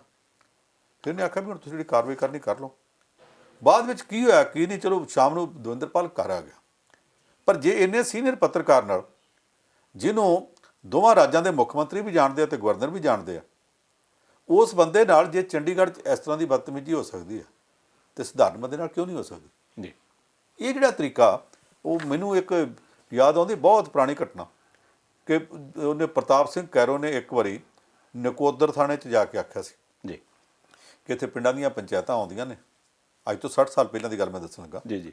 ਇਹ ਪਿੰਡਾਂ ਦੀਆਂ ਪੰਚਾਇਤਾਂ ਆਉਂਦੀਆਂ, ਤੁਸੀਂ ਥੋੜ੍ਹਾ ਜਿਹਾ SHO ਸਾਹਿਬ ਉਹਨਾਂ ਨਾਲ ਚੱਜ ਨਾਲ ਬੋਲ ਪਿਆ ਕਰੋ, ਆਇਆਂ ਨੂੰ ਇੱਥੇ ਬਿਠਾ ਹੀ ਲਿਆ ਕਰੋ, ਕੋਈ ਸਾਹਮਣੇ ਕੁਰਸੀਆਂ ਨਹੀਂ, ਬੈਂਚ ਹੀ ਰੱਖ ਲਓ, ਕੋਈ ਪਾਣੀ ਦਾ ਗਲਾਸ ਹੀ ਪੇਸ਼ ਕਰ ਦਿਓ, ਤੇ ਪੁਲਿਸ ਵਾਲੇ ਥੋੜ੍ਹਾ ਜਿਹਾ ਤੁਹਾਡਾ ਵੀ ਪ੍ਰਭਾਵ ਚੰਗਾ ਪਊ। ਉਹ ਚਲਾ ਗਿਆ ਉੱਥੇ ਮੀਟਿੰਗ ਕਰਾ ਕੇ। ਜੀ। ਤੇ ਉੱਥੇ ਪੰਚਾਇਤ ਇੱਕ ਆ ਗਈ ਤੇ ਅੜਬੰਗ ਜਿਹਾ ਠਾਣੇਦਾਰ ਸੀ, ਪੁੱਠੇ ਦਿਮਾਗ ਵਾਲਾ। ਉਹਨੇ ਆਖਿਆ ਜੀ 2 ਮਿੰਟ ਤੁਸੀਂ ਬਾਹਰ ਬੈਠੋ। ਉਹਨੇ ਬਾਹਰ ਬਿਠਾਇਆ, ਮੁਨਸ਼ੀ ਨੂੰ ਕਹਿੰਦਾ ਪਹਿਲਾਂ ਘੜਾ ਇੱਕ ਪਾਣੀ ਦਾ ਭਰ, ਉੱਥੇ ਕੱਚ ਦੇ 2 ਫੁੱਲਾਂ ਵਾਲੇ ਗਲਾਸ ਰੱਖ। ਜੀ। ਪੰਚਾਇਤ ਆਈ, ਉੱਠ ਕੇ ਕਹਿੰਦਾ ਆਓ ਜੀ ਨੰਬਰਦਾਰ ਜੀ, ਆਓ ਸਰਪੰਚ ਸਾਹਿਬ, ਆਓ ਮੈਂਬਰ ਸਾਹਿਬ, ਸਤਿ ਸ਼੍ਰੀ ਅਕਾਲ ਜੀ, ਸਤਿ ਸ਼੍ਰੀ ਅਕਾਲ। ਉਹ ਬੜੇ ਹੈਰਾਨ, ਆਓ ਜੀ ਬੈਠੋ, ਉਹ ਕੁਰਸੀਆਂ ਲਿਆਓ, ਬੈਂਚ ਲਿਆਓ, ਕਾਕਾ ਲਿਆਓ ਜੀ, ਬਿਠਾ ਕੇ। ਮੁਨਸ਼ੀ ਇੱਦਾਂ ਕਰੇ ਨਾ, ਸਾਨੂੰ ਪਾਣੀ ਪਿਆ। ਉਹ ਕਹਿੰਦੇ ਜੀ ਪਾਣੀ ਪੂਣੀ ਤਾਂ ਅਸੀਂ ਪੀਤਾ। ਕਹਿੰਦਾ ਪਿਆ ਪਾਣੀ? ਨਹੀਂ ਜੀ ਪਾਣੀ ਪੂਣੀ ਤਾਂ ਅਸੀਂ ਪੀਤਾ। ਉਹ ਕਹਿੰਦਾ ਕੋਈ ਨਹੀਂ ਗਾ, ਪੀ ਲਓ, ਸਾਡੇ ਮੁੱਖ ਮੰਤਰੀ ਦਾ ਹੁਕਮ ਹੈ। ਉਹ ਕਹਿੰਦੇ ਜੀ ਪਾਣੀ ਪੂਣੀ ਤਾਂ ਪੀਤਾ ਜਨਾਬ, ਸਾਡੀ ਗੱਲ ਸੁਣੋ। ਕਹਿੰਦਾ ਮੁਨਸ਼ੀ ਗੱਲ ਮੈਂ ਸੁਣੂ ਬਾਅਦ 'ਚ, ਪਹਿਲਾਂ ਤਾਂ ਫਟਾਫਟ ਜੀ ਇਹਨਾਂ ਨੂੰ 5-5 ਗਲਾਸ ਪਿਆ ਪਾਣੀ ਦੇ, ਸਾਡੇ ਮੁੱਖ ਮੰਤਰੀ ਦਾ ਹੁਕਮ ਹੈ ਪਾਣੀ ਨਹੀਂ ਪੀਂਦੇ। ਹੁਣ ਕਦੇ ਕਦੇ ਇੱਦਾਂ ਦੀਆਂ ਗੱਲਾਂ ਵੀ ਆ। ਔਰ ਇਹ ਇੱਕ ਬੜੇ ਸੀਨੀਅਰ ਪੁਲਿਸ ਅਫਸਰ ਨੇ ਸਾਨੂੰ ਆਪ ਗੱਲ ਦੱਸੀ ਕਿ ਇੱਦਾਂ ਹੋ ਗਿਆ ਸੀ, ਤੇ ਫਿਰ ਉਹਨੂੰ SHO ਨੂੰ ਸੱਦ ਕੇ ਤੇ ਅਸੀਂ ਘੂਰਿਆ ਵੀ, ਝਿੜਕਿਆ ਵੀ। ਉਹ ਜਿਹੜੀਆਂ ਇੱਦਾਂ ਦੀਆਂ ਗੱਲਾਂ ਵੀ ਕਦੇ ਕਦੇ ਹੋ ਜਾਂਦੀਆਂ ਨੇ, ਉਹ ਅਸੀਂ ਇਹਨਾਂ ਨੂੰ ਐਕਸੈਪਸ਼ਨ ਦੇ ਤੌਰ 'ਤੇ ਲਿਆ ਕਰੀਏ, ਉਹ ਵੱਖਰੀਆਂ ਗੱਲਾਂ। ਪਰ ਮੋਟੇ ਤੌਰ 'ਤੇ ਜੋ ਕੁਛ ਇਸ ਵੇਲੇ ਉੱਥੋਂ ਦਾ ਅਮਰੀਕਾ 'ਚ ਹੁੰਦਾ ਜੋ ਆ ਦਿੱਲੀ 'ਚ ਜੋ ਮਹਾਰਾਸ਼ਟਰ 'ਚ ਹੁੰਦਾ ਜੀ। ਉਹਦੇ 'ਚ ਪੋਜ਼ੀਟਿਵ ਪੱਖ ਵੱਖਰੇ ਰਹਿਣੇ ਚਾਹੀਦੇ ਆ, ਨੈਗੇਟਿਵ ਪੱਖ ਵੱਖਰੇ ਰਹਿਣੇ ਚਾਹੀਦੇ ਆ, ਦੋਵਾਂ ਨੂੰ ਅੱਡ-ਅੱਡ ਥਾਵਾਂ 'ਤੇ ਰੱਖ ਲੈਣਾ ਚਾਹੀਦਾ। ਇਕਬਾਲ ਸਾਹਿਬ, ਚਲੋ ਅਮਰੀਕਾ ਦੀ ਗੱਲ ਤੇ ਹੋ ਗਈ, ਪਰ ਆਪਣੇ ਵੀ ਹੁਣ ਇੱਥੇ ਬੜਾ ਲੰਮਾ ਚੌੜਾ ਲਾਕਡਾਊਨ ਆ, 21 ਦਿਨ ਪਹਿਲਾਂ ਲੰਘ ਗਏ, ਉਸ ਤੋਂ ਬਾਅਦ ਦੂਸਰਾ ਲਾਕਡਾਊਨ ਵੀ ਸ਼ੁਰੂ ਹੋ ਗਿਆ, ਇਹ ਅਜੇ 19 ਦਿਨਾਂ ਦਾ, ਤੇ ਲੋਕ ਜਿਹੜੇ ਆ ਉਹ ਹੁਣ ਘਰਾਂ 'ਚ ਸਫੋਕੇਸ਼ਨ ਮਹਿਸੂਸ ਕਰਨ ਲੱਗ ਪਏ ਕਹਿੰਦੇ। ਦੇਖੋ, ਜਦੋਂ ਇੱਕੋ ਥਾਂ ਤੇ ਬੈਠੇ ਰਹਿਣਾ, ਟੀਵੀ ਲਾ ਲਿਆ, ਜਿੱਧਰ ਲਾਓ ਖਬਰਾਂ ਇਹੋ ਹੀ ਆ, ਫਲਾਣੇ ਦੇਸ਼ 'ਚ ਇੰਨੀਆਂ ਮੌਤਾਂ ਹੋ ਗਈਆਂ, ਫਲਾਣੇ ਦਾ ਦੇਸ਼ ਵਿੱਚ ਇੰਨੇ ਕੇਸ ਹੈ ਜੀ। ਫਲਾਣੇ ਨੇ ਆਹ ਕਹਿਤਾ, ਫਲਾਣੇ ਨੇ ਆਹ ਕਹਿਤਾ, ਫਲਾਣੇ ਥਾਂ ਲਾਕਡਾਊਨ ਆ, ਫਲਾਣੇ ਥਾਂ ਤੇ ਕਰਫਿਊ ਆ, ਫਲਾਣੇ ਥਾਂ ਤੇ ਕਰਫਿਊ ਦੀ ਲੰਘਣਾ ਬੰਦੇ ਕਰਦੇ ਫੜੇ ਗਏ, ਇੰਨੀ ਰਿਲੀਫ ਵੰਡੀ, ਫਲਾਣਾ ਵੰਡਣ ਵਾਸਤੇ ਗਿਆ, ਉਹੀ ਖਬਰਾਂ ਮੁੜ ਕੇ ਜੀ। ਇਹ ਬੰਦਾ ਕਿੰਨੀ ਵਾਰੀ ਵੇਖੇਗਾ? ਕੋਈ ਕ੍ਰਿਕਟ ਮੈਚ, ਕੋਈ ਫੁੱਟਬਾਲ ਮੈਚ, ਕੋਈ ਹਾਕੀ ਮੈਚ, ਕੋਈ ਟੈਨਿਸ ਮੈਚ ਚੱਲ ਨਹੀਂ ਰਿਹਾ। ਪੁਰਾਣੇ ਜਿਹੜੇ ਨੇ 5-5 6-6 ਸਾਲ ਪੁਰਾਣੇ, ਅੱਗੇ ਕਈ ਵਾਰ ਵੇਖੇ ਉਹ ਫਿਰ ਆ ਰਹੇ ਨੇ ਜੀ। ਕਿੰਨੀ ਵਾਰ ਕੋਈ ਵੇਖੇਗਾ? ਇਹੋ ਹੀ ਗੱਲਾਂ ਮੁੜ ਵੇਖਣੀਆਂ ਨੇ। ਸਾਡੇ ਭਾਰਤ ਦੇ ਦਰਸ਼ਕਾਂ ਨੂੰ ਕੀਲਣ ਵਾਸਤੇ ਸਰਕਾਰ ਨੇ ਦੂਰਦਰਸ਼ਨ ਦੇ ਉੱਤੇ ਉਹ ਪੁਰਾਣਾ ਰਮਾਇਣ ਚਲਾ ਦਿੱਤਾ। ਇਹ ਰਮਾਇਣ ਜਦੋਂ ਉਸ ਵਕਤ ਚੱਲਿਆ ਸੀ, ਅੱਜ ਤੋਂ 35 ਕੁ ਸਾਲ ਪਹਿਲਾਂ, ਜੀ, ਉਦੋਂ ਵੀ ਲੋਕੀ ਬਰਾਤ ਦਾ ਭਾਵੇਂ ਮਹੂਰਤ ਨਿਕਲਦਾ ਜਾਂਦਾ ਹੋਵੇ, ਪਹਿਲਾਂ ਬਹਿ ਜਾਂਦੇ ਸੀ ਕਿ ਅਸੀਂ ਰਮਾਇਣ ਵੇਖ ਕੇ ਜਾਣਾ। ਹੁਣ ਵੀ ਲੋਕੀ ਕੀ ਲੈ ਕੇ ਚਲੋ ਬੈਠ ਜਾਂਦੇ, ਪਰ ਜਿਨ੍ਹਾਂ ਦੀ ਰਮਾਇਣ 'ਚ ਦਿਲਚਸਪੀ ਨਹੀਂ, ਉਹ ਕੀ ਕਰਨਗੇ? ਉਹਨਾਂ ਕੋਲ ਕੁਛ ਵੀ ਨਹੀਂ, ਉਹ ਆਪਣੀ ਖਿੱਚ ਕੱਢਦੇ। ਦੇਖੋ, ਮੈਂ ਇਹ ਬੇਨਤੀ ਕਰੂੰਗਾ ਕਿ ਜਿਹੜੇ ਲੋਕ ਇਸ ਤਰ੍ਹਾਂ ਦੀ ਖਿੱਚ ਕੱਢਦੇ ਆ, ਉਹ ਖਿਝਾ ਨਾ ਕੱਢਣ, ਕੁਛ ਨਾ ਕੁਛ ਚੰਗਾ ਕਰਨਾ ਸ਼ੁਰੂ ਕਰਨ। ਜੀ। ਅਸੀਂ ਘਰਾਂ 'ਚ ਬੈਠੇ, ਮੈਂ ਇੱਕ ਅਪੀਲ ਇਹਨਾਂ ਨੂੰ ਕਰੂੰਗਾ ਕਿ ਤੁਸੀਂ ਕੁਝ ਨਾ ਕੁਝ ਕੰਸਟਰਕਟਿਵ ਕੰਮ ਕਰਨਾ ਸ਼ੁਰੂ ਕਰੋ। ਸਭ ਤੋਂ ਪਹਿਲੀ ਖਬਰ ਇਸ ਲਾਕਡਾਊਨ ਦੇ ਵਿੱਚ ਸਾਨੂੰ ਰਾਜਸਥਾਨ ਤੋਂ ਮਿਲੀ ਸੀ। ਉੱਥੇ ਇੱਕ ਬੀਬੀ ਨੇ ਇਹ ਸੋਚ ਕੇ ਕਿ ਹੁਣ ਮੈਂ ਨੌਕਰੀ ਕਰਨ ਤੇ ਜਾਣਾ ਨਹੀਂ, ਤੇ ਨੌਕਰੀ ਵੀ ਉਹ ਕੋਈ ਅਫਸਰ ਹੀ ਨਹੀਂ ਸੀ ਕਰਦੀ ਜੀ, ਛੋਟੇ ਪੱਧਰ ਦੀ ਕਰਦੀ ਸੀ। ਉਹਨੇ ਆਂਢ ਗੁਆਂਢ ਦੀਆਂ ਕੁੜੀਆਂ ਨੂੰ ਇਕੱਠਿਆ ਕੀਤਾ, ਔਰਤਾਂ ਨੂੰ ਇਕੱਠਿਆਂ ਕੀਤਾ, ਕਹਿੰਦੀ ਆਪਾਂ ਹੋਰ ਕੁਛ ਨਹੀਂ, ਤੇ ਦੇਸ਼ ਦੇ ਵਿੱਚ ਲੋਕਾਂ ਕੋਲ ਮਾਸਕ ਪੂਰੇ ਨਹੀਂ, ਆਪਾਂ ਮਾਸਕ ਬਣਾਉਣੇ ਸ਼ੁਰੂ ਕਰਤੇ। ਆਪਣੇ ਘਰਾਂ 'ਚ ਜਿਹੜੇ ਕੱਪੜੇ ਪਏ ਸਨ, ਉਹਨਾਂ ਸਾਰਿਆਂ ਨੂੰ ਕੱਢ ਕੇ, ਜਿਹੜੇ ਕਈ ਵਾਰੀ ਸੂਟ ਰੱਖੇ ਹੁੰਦੇ ਆ, ਕੋਈ ਦੂਜਾ ਤੀਜਾ ਦਾ ਸਮਾਨ ਰੱਖਿਆ ਹੁੰਦਾ ਵੀ ਕੱਲ੍ਹ ਨੂੰ ਕਿਤੇ ਸੂਟ ਸਵਾ ਲਾਂਗੇ, ਜੀ, ਉਹ ਜਿੰਨੇ ਕੁ ਕੱਪੜੇ ਉਹਨਾਂ ਕੋਲ ਸੀ ਸਾਫ਼ ਇੱਕ ਰੰਗ ਵਾਲੇ, ਉਹ ਸਾਰੇ ਕੱਢ ਕੇ ਤੇ ਉਹਨਾਂ ਨੇ ਮਾਸਕ ਬਣਾਏ, ਤੇ ਬਣਾ ਕੇ ਕੁਝ ਤਾਂ ਵੇਚੇ ਵੀ, ਤੇ ਕੁਝ ਉਹਨਾਂ ਨੇ ਜਿਹੜੀਆਂ ਸੋਸ਼ਲ ਆਰਗੇਨਾਈਜੇਸ਼ਨਾਂ ਸੀ ਉਹਨਾਂ ਨੂੰ ਸਪਲਾਈ ਵੀ ਕੀਤੇ, ਮੁਫਤ ਵੀ, ਜੀ, ਕਿ ਵੇਚ ਕੇ ਸਾਡਾ ਇੰਨਾ ਖਰਚਾ ਪੂਰਾ ਹੋ ਗਿਆ ਤੇ ਆਹ ਤੁਸੀਂ ਲੈ ਜਾਓ, ਇਹ 'ਚੋਂ ਅਸੀਂ ਕਮਾਈ ਨਹੀਂ ਕਰਨੀ। ਕੁਝ ਹੋਰ ਥਾਵਾਂ ਤੋਂ ਇਸ ਤਰ੍ਹਾਂ ਦੀਆਂ ਖਬਰਾਂ ਆਈਆਂ ਕਿ ਕੁਝ ਲੋਕਾਂ ਨੇ, ਬੀਬੀਆਂ ਨੇ ਇਸ ਤਰ੍ਹਾਂ ਦੇ ਮਤਲਬ ਕੰਮ ਕੀਤੇ ਕਿ ਘਰ ਦੇ ਵਿੱਚ ਕਣਕ ਬਥੇਰੀ ਪਈ ਸੀ, ਪੀਸ ਲਈ। ਘਰ ਦੇ ਵਿੱਚ ਚੱਕੀ ਹੈਗੀ ਸੀ, ਉਹਨਾਂ ਦੇ ਕੋਲ ਛੋਟੀ ਮਸ਼ੀਨ ਘਰ 'ਚ ਰੱਖੀ ਸੀ, ਜੀ, ਉਹ ਬਹੁਤਾ ਕਰਕੇ ਪਹਿਲਾਂ ਹੀ ਆਪ ਪੀਸਦੇ ਸੀ। ਉਹ ਕਹਿੰਦੇ ਅਸੀਂ ਨਾ ਉਹਦੇ ਵਿੱਚ ਆਮ ਤੌਰ 'ਤੇ ਆਪਣੇ ਜਾਨਵਰਾਂ ਵਾਸਤੇ, ਮੱਝਾਂ ਗਾਵਾਂ ਵਾਸਤੇ ਜਿਹੜਾ ਉਹ ਦਲੀਆ ਜਿਹਾ ਉਹ ਪੀਸਦੇ ਹੁੰਦੇ ਸੀ, ਪਰ ਅਸੀਂ ਤਾਂ ਜਿਹੜਾ ਕਿ ਸਖਤ ਕਰਕੇ ਪਤਲਾ ਆਟਾ ਬਣਾ ਲਿਆ। ਉਹਦੇ ਨਾਲ, ਬਰੀਕ ਆਟੇ ਦੇ ਨਾਲ ਅਸੀਂ ਰੋਟੀਆਂ ਪਕਾ ਕੇ ਤੇ ਆਂਢ ਗੁਆਂਢ ਜਿਹੜੇ ਗਰੀਬ ਸੀ ਉਹਨਾਂ ਨੂੰ ਵੰਡਣੀਆਂ ਸ਼ੁਰੂ ਕਰਤੀਆਂ ਵੀ ਸਾਡੇ ਕੋਲ ਤੇ ਵਾਧੂ ਪਈ ਆ, ਜੀ, ਤੇ ਹੁਣ ਚਲੋ ਇੱਦਾਂ ਹੀ ਕਰ ਦਿਓ। ਇੱਦਾਂ ਕਈ ਲੋਕਾਂ ਨੇ ਕੀਤੇ। ਮੈਂ ਤੁਹਾਨੂੰ ਇਹ ਬੇਨਤੀ ਕਰਾਂ ਕਿ ਅੱਜ ਦੀ ਗੱਲ ਨਹੀਂ, ਇੱਕ ਵਾਰੀ ਬਿਹਾਰ ਦੇ ਵਿੱਚ ਉੱਥੇ ਦਸ਼ਰਥ ਮਾਂਝੀ ਨਾਂ ਦਾ ਕਿਸੇ ਨੇ ਬੰਦੇ ਦਾ ਨਾਂ ਸੁਣਿਆ ਹੋਊਗਾ। ਜੀ, ਜੀ, ਉਹ ਕੋਲਾ ਖਾਣ 'ਚੋਂ ਰਿਟਾਇਰ ਹੋਇਆ ਸੀ। ਜਿੱਥੇ ਉਹਦਾ ਪਿੰਡ ਸੀ, ਪਿੰਡ ਦੇ ਨਾਲ ਪਹਾੜੀ ਸੀ, ਤੇ ਪਹਾੜੀ ਦੇ ਪਾਰਲੇ ਪਾਸੇ ਜਾਣ ਵਾਸਤੇ ਜਿੰਨਾ ਪੈਂਡਾ ਕਰਨਾ ਪੈਂਦਾ, ਉਹ 'ਚ 15-16 ਕਿਲੋਮੀਟਰ ਦਾ ਵੜ ਪੈਂਦਾ ਸੀ। ਜੀ, ਉਹਦੀ ਘਰ ਵਾਲੀ ਬਿਮਾਰ ਹੋ ਗਈ। ਉਹ ਬਜ਼ੁਰਗ ਬੰਦਾ ਜਦੋਂ ਤੱਕ ਇੰਨਾ ਲੰਮਾ ਪੈਂਡਾ ਕਰਕੇ ਗਿਆ, ਉਦੋਂ ਤੱਕ ਉਹ ਰਸਤੇ 'ਚ ਗੁਜ਼ਰ ਗਈ। ਉਹਨੇ ਇੱਕੋ ਖਿੱਚ ਚੜੀ ਕਿ ਜੇ ਆਹ ਪਹਾੜੀ ਨਾ ਹੁੰਦੀ ਤਾਂ ਮੈਂ ਛੇਤੀ ਪਹੁੰਚ ਸਕਦਾ ਸੀ। ਹੁਣ ਪਹਾੜੀ ਕੱਚੀ ਨਹੀਂ ਸੀ ਵੀ ਕਈ ਨਾਲ ਟੁੱਕੀ ਜਾਵੇ, ਜੀ, ਕੱਟੀ ਜਾਵੇ, ਉਹ ਸੀ ਕਰੜੇ ਪੱਥਰਾਂ ਦੀ। ਉਹਨੇ ਫਿਰ ਥੋੜਾ ਛਣੀ ਲਿਆ, ਜਾ ਕੇ ਉਹਦੇ ਨਾਲ ਪਹਾੜੀ ਵੱਢਣੀ ਸ਼ੁਰੂ ਕਰਤੀ। ਲੋਕੀ ਕਹਿਣ ਦਿਮਾਗ ਖਰਾਬ ਹੋ ਗਿਆ, ਐਡੀ ਵੱਡੀ ਪਹਾੜੀ, ਉਹ ਵੀ ਕਰੜੇ ਪੱਥਰ ਨੇ, ਇਹ ਕਿੱਦਾਂ ਕੱਟ ਲਓ? ਜੀ, ਉਹ ਲੱਗਾ ਰਿਹਾ, ਧੁੰਨ ਦਾ ਪੱਕਾ ਸੀ, 22 ਸਾਲ ਲੱਗਾ ਰਿਹਾ। ਜਿਹੜਾ ਘਰ ਪਏ ਸੀ ਦਾਣੇ ਉਹ ਵੀ ਮੁੱਕ ਗਏ, ਫਿਰ ਜੰਗਲ 'ਚ ਜੋ ਕੁਝ ਮਿਲਣਾ ਖਾ ਲੈਣਾ। ਜਿਹੜੇ ਲੋਕ ਪਹਿਲਾਂ ਕਹਿੰਦੇ ਸੀ ਪਾਗਲ ਆ, ਉਹਨਾਂ ਮੁੜ ਕੇ ਲਿਆ ਕੇ ਰੱਬ ਤਰਸੀ ਥੋੜ੍ਹਾ ਬਹੁਤ ਖਾਣਾ ਦੇਣਾ ਸ਼ੁਰੂ ਕਰਤਾ। ਉਹ ਲੱਗਾ ਰਿਹਾ। ਜੀ, ਕੀਤਾ ਉਹਨੇ ਕੀ ਕਿ ਉਹ 15 ਕਿਲੋਮੀਟਰ ਦਾ ਵੜ ਪਾ ਕੇ ਜਿਹੜੀ ਪਹਾੜੀ ਆਉਂਦੀ ਸੀ, ਵਿੱਚੋਂ ਪਹਾੜੀ ਕੱਟਣੀ ਜਿਹੜੀ ਸੀ ਉਹ ਸਿਰਫ 110 ਮੀਟਰ ਸੀਗੀ, ਕਿਲੋਮੀਟਰ ਵੀ ਪੂਰਾ ਨਹੀਂ, ਅੱਧਾ ਕਿਲੋਮੀਟਰ ਵੀ ਨਹੀਂ, 110 ਮੀਟਰ ਸੀ। ਉਸ 110 ਮੀਟਰ ਨੂੰ ਉਹਨੇ 30 ਫੁੱਟ ਚੌੜਾ ਤੇ ਉੱਪਰੋਂ ਪਹਾੜੀ ਜਿੰਨੀ ਉੱਚੀ ਸੀ 25 ਫੁੱਟ ਡੂੰਘੀ, ਉਹਨੇ ਉਹ ਪਹਾੜੀ ਕੱਟ ਕੇ ਉਹਦੇ ਵਿੱਚੋਂ ਸੜਕ ਬਣਾਤੀ ਜੀ। ਉਹਦੀ ਆਪਣੀ ਜ਼ਬਾਨੀ ਸੀ ਕਿ ਪਹਿਲਾਂ ਲੋਕੀ ਮੈਨੂੰ ਪਾਗਲ ਸਮਝਦੇ ਸੀ, ਫਿਰ ਸੋਚਿਆ ਵੀ ਜਿੱਦਾਂ ਵੀ ਆ ਪਾਗਲ ਹੀ ਸੀ, ਖਾਣ ਪੀਣ ਨੂੰ ਦੇ ਦਿਓ। ਕਹਿੰਦਾ ਜਦੋਂ ਅੱਗੇ ਕੰਮ ਤੁਰ ਪਿਆ ਫਿਰ ਕਈਆਂ ਲੋਕਾਂ ਨੇ ਪੇਸ਼ਕਸ਼ ਕੀਤੀ ਅਸੀਂ ਤੇਰੇ ਨਾਲ ਲੱਗਦੇ ਹਾਂ। ਕਹਿੰਦਾ ਮੈਂ ਆਖਿਆ ਨਹੀਂ, ਇਹ ਕੰਮ ਮੈਂ ਉੱਟਿਆ ਤੇ ਮੈਂ ਹੀ ਕਰੂੰਗਾ। ਉਹ ਫਿਰ ਇੱਕ ਕੰਮ ਕਰਦੇ ਸੀ ਕਿ ਮੇਰੇ ਛੈਣੀ ਥੋੜਾ ਟੁੱਟ ਜਾਣੇ, ਮੈਨੂੰ ਹੋਰ ਸੰਦ ਲਿਆ ਦਿੰਦੇ ਸੀ ਤਾਂ ਕਿ ਇਸ ਗੱਲੋਂ ਤੰਗ ਨਾ ਹੋਵੇ। ਛੈਣੀ ਖਰਾਬ ਹੋ ਜਾਂਦੀ ਸੀ, ਉਹਨੂੰ ਤਿੱਖੀ ਕਰਨ ਵਾਸਤੇ ਮੈਨੂੰ ਜਾਣਾ ਨਹੀਂ ਪੈਂਦਾ, ਉਹ ਲਿਆ ਕੇ ਕਰਵਾ ਕੇ ਦੇ ਜਾਂਦੇ ਸੀ। ਇਹ ਕੰਮ ਉਹ ਕਰਦੇ ਰਹੇ। ਅਸੀਂ ਉਹ ਕਹਾਣੀ ਸੁਣੀ ਹੋਈ ਸੀ। ਹੁਣ ਇਸ ਲਾਕਡਾਊਨ ਦੇ ਵਿੱਚ ਕੀ ਹੋਇਆ ਕਿ ਮਹਾਰਾਸ਼ਟਰ ਦੇ ਇੱਕ ਵਿੱਚ ਵੈਸ਼ਮ ਜ਼ਿਲ੍ਹਾ, ਉਸ ਵੈਸ਼ਮ ਦੇ ਵਿੱਚ ਪਾਣੀ ਦੀ ਬੜੀ ਤੰਗੀ ਹੈ। ਲੋਕੀ ਵਗਦੀਆਂ ਚੋਆਂ ਚੋਂ ਨਾਲਿਆਂ ਚੋਂ ਪਾਣੀ ਲਿਆ ਕੇ ਘਰ 'ਚ ਵਰਤਦੇ ਜੀ। ਬਹੁਤ ਸਾਰੇ ਲੋਕ ਛੱਪੜਾਂ ਦਾ ਪਾਣੀ ਉੱਥੇ ਪਿੰਡਾਂ ਦੇ ਲੋਕ ਇਕੱਠਾ ਕਰਦੇ ਆ, ਉਹ 'ਚ ਗੰਦ ਨਹੀਂ ਪੈਣ ਦਿੰਦੇ, ਨਿਤਰਿਆ ਪਾਣੀ ਹੁੰਦਾ। ਰੋਜ਼ ਸਵੇਰੇ ਉਹਨਾਂ ਛੱਪੜਾਂ ਚੋਂ ਪੋਖਰ ਚੋਂ ਉੱਥੋਂ ਪਾਣੀ ਲਿਆ ਕੇ ਘੜੇ ਭਰ ਕੇ 2-2 ਕਿਲੋਮੀਟਰ ਤੋਂ ਜਾ ਕੇ ਪਾਣੀ ਲਿਆਉਂਦੇ ਆ ਜੀ। ਤੇ ਲਿਆ ਕੇ ਤੇ ਆਪਣੇ ਘਰਾਂ 'ਚ ਵਰਤਦੇ ਆ। ਇਸ ਲਾਕਡਾਊਨ ਦੇ ਵਿੱਚ ਇੱਕ ਮੀਆਂ ਬੀਵੀ ਇਹੋ ਜਿਹੇ ਸੀ ਜਿਨ੍ਹਾਂ ਦੇ ਮਨ 'ਚ ਆ ਗਿਆ ਕਿ ਅਸੀਂ ਹੋਰ ਕੁਝ ਨਹੀਂ ਕਰ ਸਕਦੇ ਤੇ ਇਹਨਾਂ ਦਿਨਾਂ 'ਚ ਇਹ ਸਮਾਂ ਫਾਲਤੂ ਕਿਉਂ ਗਵਾਈਏ, ਅਸੀਂ ਇਹਦੇ ਕੁਝ ਕਰ ਲਈਏ। ਦੋਵੇਂ ਮੀਆਂ ਬੀਵੀ ਲੱਗ ਪਏ, ਲੋਕੀ ਮਜ਼ਾਕ ਕਰਦੇ ਰਹੇ ਵੀ ਕੀ ਕਰ ਲੈਣਗੇ। ਤੇ ਉਹਨਾਂ ਨੇ ਆ 5 ਦਿਨਾਂ ਦੇ ਅੰਦਰ ਅੰਦਰ ਪਿੰਡ ਵਾਸਤੇ ਖੂਹ ਪੁੱਟਤਾ ਜੀ। ਹੁਣ ਕੱਲ੍ਹ ਉਹ ਖੂਹ ਜਿਹੜਾ ਚੱਲ ਪਿਆ, ਪਿੰਡ ਦੇ ਲੋਕ ਵੀ ਹੈਰਾਨ ਆ ਕਿ ਨਾ ਸੱਚੀ ਮੁੱਚੀ ਪੁੱਟਤਾ ਤੇ ਉਸ ਖੂਹ ਦਾ ਪਾਣੀ ਉਹਨਾਂ ਇਕੱਲਿਆਂ ਥੋੜ੍ਹਾ ਪੀਣਾ, ਸਾਰਾ ਪਿੰਡ ਪੀਊਗਾ ਜੀ। ਆਖਿਰਕਾਰ ਇਸ ਸਮੇਂ ਦੇ ਵਿੱਚ ਉਹਨਾਂ ਕੁਝ ਨਾ ਕੁਝ ਕੀਤਾ ਹੀ ਹੈ ਨਾ।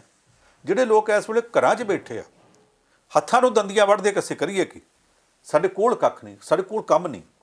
ਜੇ ਕੰਮ ਕਰਨਾ ਹੋਵੇ ਤੇ ਕਿਉਂ ਨਹੀਂ ਨਿਕਲ ਸਕਦਾ ਜੀ। ਇਹ ਇੱਦਾਂ ਦੇ ਕਈ ਕੰਮ ਹੈ ਜਿਹੜੇ ਕੀਤੇ ਜਾ ਸਕਦੇ ਆ ਤੇ ਕਰਨੇ ਚਾਹੀਦੇ ਆ। ਆਖਿਰਕਾਰ ਅਸੀਂ ਇੱਥੇ ਬੈਠੇ ਸਿਰਫ ਤਾੜੀਆਂ ਵਜਾਉਣ ਵਾਸਤੇ ਕਿ ਫਲਾਣੇ ਨੇ ਕਹਿਤਾ ਤਾੜੀਆਂ ਵਜਾਓ, ਅਸੀਂ ਥਾਲੀਆਂ ਖੜਕਾਉਣ ਵਾਸਤੇ ਕਿ ਫਲਾਣੇ ਨੇ ਕਹਿਤਾ ਥਾਲੀਆਂ ਖੜਕਾਓ, ਅਸੀਂ ਇਸ ਗੱਲ ਵਾਸਤੇ ਕਿਸੇ ਨੇ ਕਹਿਤਾ ਜਕਾਰੇ ਛੱਡੋ ਜਕਾਰੇ ਛੱਡਾਂਗੇ। ਇਹਦੇ ਤੋਂ ਅੱਗੇ ਵੱਧ ਕੇ ਸਾਡੇ ਜ਼ਿੰਮੇ ਕੁਝ ਕੰਮ ਹੈ ਜਿਹੜਾ ਸਾਨੂੰ ਕਿਸੇ ਨੇ ਦੱਸਣਾ ਨਹੀਂ, ਸਾਡੀ ਸਰਕਾਰੀ ਨੌਕਰੀ ਦਾ ਹਿੱਸਾ ਨਹੀਂ, ਪਰ ਜਿਹੜੇ ਸਮਾਜ ਨੇ ਸਾਨੂੰ ਇੰਨੇ ਜੋਗੇ ਕੀਤਾ, ਜੋ ਸਮਾਜ ਸਾਡੇ ਲਾਗੇ ਆ ਅਸੀਂ ਉਹਦੇ ਵਿਚਾਲੇ ਰਹਿੰਦੇ ਹਾਂ। ਕੁਝ ਨਾ ਕੁਝ ਕੰਮ ਸਾਨੂੰ ਆਪਣੇ ਤੌਰ 'ਤੇ ਇਹੋ ਜਿਹੇ ਲੱਭਣੇ ਚਾਹੀਦੇ ਆ ਜਿਨ੍ਹਾਂ ਦਾ ਸਮਾਜ ਨੂੰ ਫਾਇਦਾ ਹੋ ਜੇ। ਵਿਹਲੇ ਬੈਠੇ ਰਹਿਣ ਦਾ ਤਾਂ ਕੋਈ ਫਾਇਦਾ ਨਹੀਂ। ਬਿਲਕੁਲ ਜੇ ਅਸੀਂ ਬੈਠੇ ਰਹੀਏ ਕੁਝ ਕਰ ਸਕਦੇ ਹਾਂ। ਆਸ ਕਰਦੇ ਹਾਂ ਬੰਦ ਸਾਹਿਬ, ਇਹ ਜਿਹੜੀ ਤੁਸੀਂ ਇੱਕ ਮੋਟੀਵੇਸ਼ਨਲ ਗੱਲ ਸੁਣਾਈ ਹੈ, ਇਹਦੇ ਤੋਂ ਬਾਅਦ ਸ਼ਾਇਦ ਕਿਸੇ ਨਾ ਕਿਸੇ ਦਿਮਾਗ 'ਚ ਆ ਜਾਵੇ, ਕੋਈ ਕੰਸਟਰਕਟਿਵ ਵੀ ਕਰ ਲਈਏ। ਨਹੀਂ ਤੇ ਅਦਰਵਾਈਜ਼ ਤੇ ਅੱਜ ਕੱਲ੍ਹ ਇੱਕ ਉਹ ਟਿਕਟੌਕ ਹੈ ਜਾਂ ਹਾਂ, ਗੁਰਦਾਸਪੁਰ ਦੇ ਵਿੱਚ 2 ਮੁੰਡਿਆਂ ਨੇ ਜੀ 2 ਪੁਰਾਣੇ ਪਤਾ ਨਹੀਂ ਸਕੂਟਰ ਲੈ ਕੇ ਕੀ ਲਿਆ, ਉਹਨਾਂ ਨੂੰ ਕੱਟ-ਕੁੱਟ ਕੇ ਤੇ ਇੱਕ ਮਸ਼ੀਨ ਤਿਆਰ ਕਰਤੀ, ਉਹ ਸੈਨੀਟਾਈਜ਼ਿੰਗ ਮਸ਼ੀਨ। ਤੇ ਉਹ ਆਖਿਆ ਜੀ ਹਸਪਤਾਲ ਦੇ ਵਿੱਚ ਜਿਹੜੇ ਡਾਕਟਰ ਕੰਮ ਕਰਦੇ ਸੀ, ਸਾਨੂੰ ਬੜਾ ਦੁੱਖ ਹੁੰਦਾ ਸੀ ਵਿਚਾਰੇ ਸਾਡੇ ਵਾਸਤੇ ਇੰਨਾ ਕੁਝ ਕਰਦੇ। ਹਸਪਤਾਲ ਦੇ ਗੇਟ 'ਤੇ ਜਾ ਕੇ ਲਾਤੀ, ਉਹ ਮਸ਼ੀਨ ਚੱਲਦੀ, ਉਹਦੇ ਵਿੱਚ ਲੰਘਣ ਲੱਗ ਪਏ ਜੀ। ਇਸ ਤਰ੍ਹਾਂ ਦੇ ਕੰਮ ਕਈਆਂ ਹੋਰਨਾਂ ਥਾਵਾਂ 'ਤੇ ਵੀ ਲੋਕਾਂ ਨੇ ਕੀਤੇ ਆ, ਔਰ ਇਸ ਲਾਕਡਾਊਨ ਦੇ ਵਿੱਚ ਕੀਤੇ ਆ।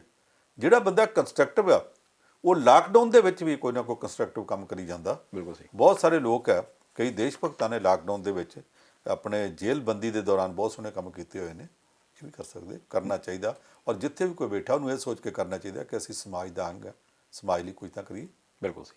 ਅਜੇ ਸਾਹਿਬ, ਇੱਕ ਅੱਜ 20 ਤਰੀਕ ਹੈ ਤੇ ਅੱਜ ਤੋਂ ਕੁਝ ਛੋਟਾਂ ਮਿਲਣੀਆਂ ਸੀ, ਪਰ ਛੋਟਾਂ ਕੋਈ ਬਹੁਤੀਆਂ ਸੁਣੀਆਂ ਨਹੀਂ। ਪੰਜਾਬ 'ਚ ਤਾਂ ਜਿੱਦਾਂ ਕਰਫਿਊ ਆ ਤੇ ਪੰਜਾਬ ਸਰਕਾਰ ਨੇ ਮਨਾ ਹੀ ਕਰਤਾ ਵੀ ਨਹੀਂ ਕੋਈ ਛੋਟ। ਇਹਨੂੰ ਫਿਰ ਕਿਵੇਂ ਦੇਖਦੇ ਹੋ ਜੀ?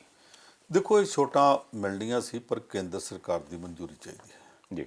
ਪੰਜਾਬ ਆਪਣੇ ਤੌਰ 'ਤੇ ਛੋਟਾਂ ਦੇ ਸਕਦਾ ਸੀ। ਕਰਫਿਊ ਉਹ ਕੁਝ ਛੋਟਾਂ ਨੇ ਦਿੱਤੀਆਂ। ਤੁਸੀਂ ਬਿਜਲੀ ਵਾਲੇ ਨੂੰ ਸੱਦ ਸਕਦੇ ਹੋ, ਉਹਦੇ 'ਚ ਅਜੇ ਸਾਰੀਆਂ ਛੋਟਾਂ ਲਾਗੂ ਨਹੀਂ ਹੋਈਆਂ। ਸ਼ਾਇਦ ਕੁਝ ਚੀਜ਼ਾਂ ਥੋੜ੍ਹੀਆਂ ਬਹੁਤ ਉਹ 'ਚ ਵੀ ਪਾਬੰਦੀਆਂ ਨੇ ਜੀ, ਕੁਛ ਇਹ ਲੱਗੇ ਦੇਣ। ਪਰ ਕੇਂਦਰ ਸਰਕਾਰ ਨੇ ਇੱਕ ਗੱਲ ਸਾਫ਼ ਤੌਰ 'ਤੇ ਕਹਿ ਦਿੱਤੀ ਹੈ ਕਿ ਜਿਹੜਾ ਲਾਕਡਾਊਨ ਹੈ ਉਹ ਪੂਰੀ ਤਰ੍ਹਾਂ ਲਾਗੂ ਕਰਨਾ। ਉਹਦੇ ਵਿੱਚ ਕਿਸੇ ਕਿਸਮ ਦੀ ਕਿਸੇ ਥਾਂ ਦੇ ਉੱਤੇ ਵੀ ਕੋਈ ਢਿੱਲ ਅਸਾਂ ਬਰਦਾਸ਼ਤ ਨਹੀਂ ਕਰਨੀ। ਹੁਣ ਹੁੰਦਾ ਕੀ ਪਿਆ, ਮੈਂ ਇੱਕ ਦਿਨ ਅੱਗੇ ਵੀ ਆਖਿਆ ਸੀ ਕਿ ਲਾ ਮੇਕਰਸ ਆਰ ਆਲਵੇਜ਼ ਲਾ ਬ੍ਰੇਕਰਸ। ਜਿਹੜੇ ਕਾਨੂੰਨ ਬਣਾਉਣ ਵਾਲੇ ਆ ਕਾਨੂੰਨ ਤੋੜਦੇ ਉਹ। ਹੁਣ ਇਹਦੇ 'ਚ ਇਹ ਹੋਇਆ ਕਿ ਪ੍ਰਧਾਨ ਮੰਤਰੀ ਨਰਿੰਦਰ ਮੋਦੀ ਦੇ ਸਭ ਤੋਂ ਚਹੇਤੇ ਮੁੱਖ ਮੰਤਰੀਆਂ 'ਚੋਂ ਨੰਬਰ 1 ਦੇ ਉੱਤੇ ਤਾਂ ਯੋਗੀ ਆਦਿੱਤਿਆਨਾਥ ਹੀ ਆ। ਜਿਹੜਾ ਯੋਗੀ ਆਦਿੱਤਿਆਨਾਥ ਆ, ਉਹਨੇ ਆਪਣੇ ਉੱਤਰ ਪ੍ਰਦੇਸ਼ ਦੇ ਜਿਹੜੇ ਬੱਚੇ ਰਾਜਸਥਾਨ ਦੇ ਕੋਟਾ 'ਚ ਫਸੇ ਸੀ, ਉਹਨਾਂ ਵਾਸਤੇ 250 ਬੱਸਾਂ ਭੇਜ ਦਿੱਤੀਆਂ। ਜਦੋਂ 250 ਬੱਸਾਂ ਭੇਜੀਆਂ, ਉਦੋਂ ਲਾਕਡਾਊਨ ਨਹੀਂ ਟੁੱਟਾ, ਉਦੋਂ ਰੂਲ ਨਹੀਂ ਟੁੱਟੇ। ਉੱਥੋਂ ਜਾ ਕੇ ਤੁਸੀਂ ਉਹਨਾਂ ਨੂੰ ਲੈ ਕੇ ਆਓ, ਇੰਟਰਸਟੇਟ ਬਾਰਡਰ ਵੀ ਕ੍ਰਾਸ ਕਰੋ, ਅਤੇ ਜੇ ਲੈ ਕੇ ਆਓ ਅਤੇ ਫਿਰ ਲਿਆ ਕੇ ਉਹਨਾਂ ਦੇ ਉੱਥੇ ਟੈਸਟ ਕਰਾਇਆ ਸੀ, ਇੱਥੇ ਕਰਾਇਆ ਸੀ, ਕੀ ਕੀਤਾ?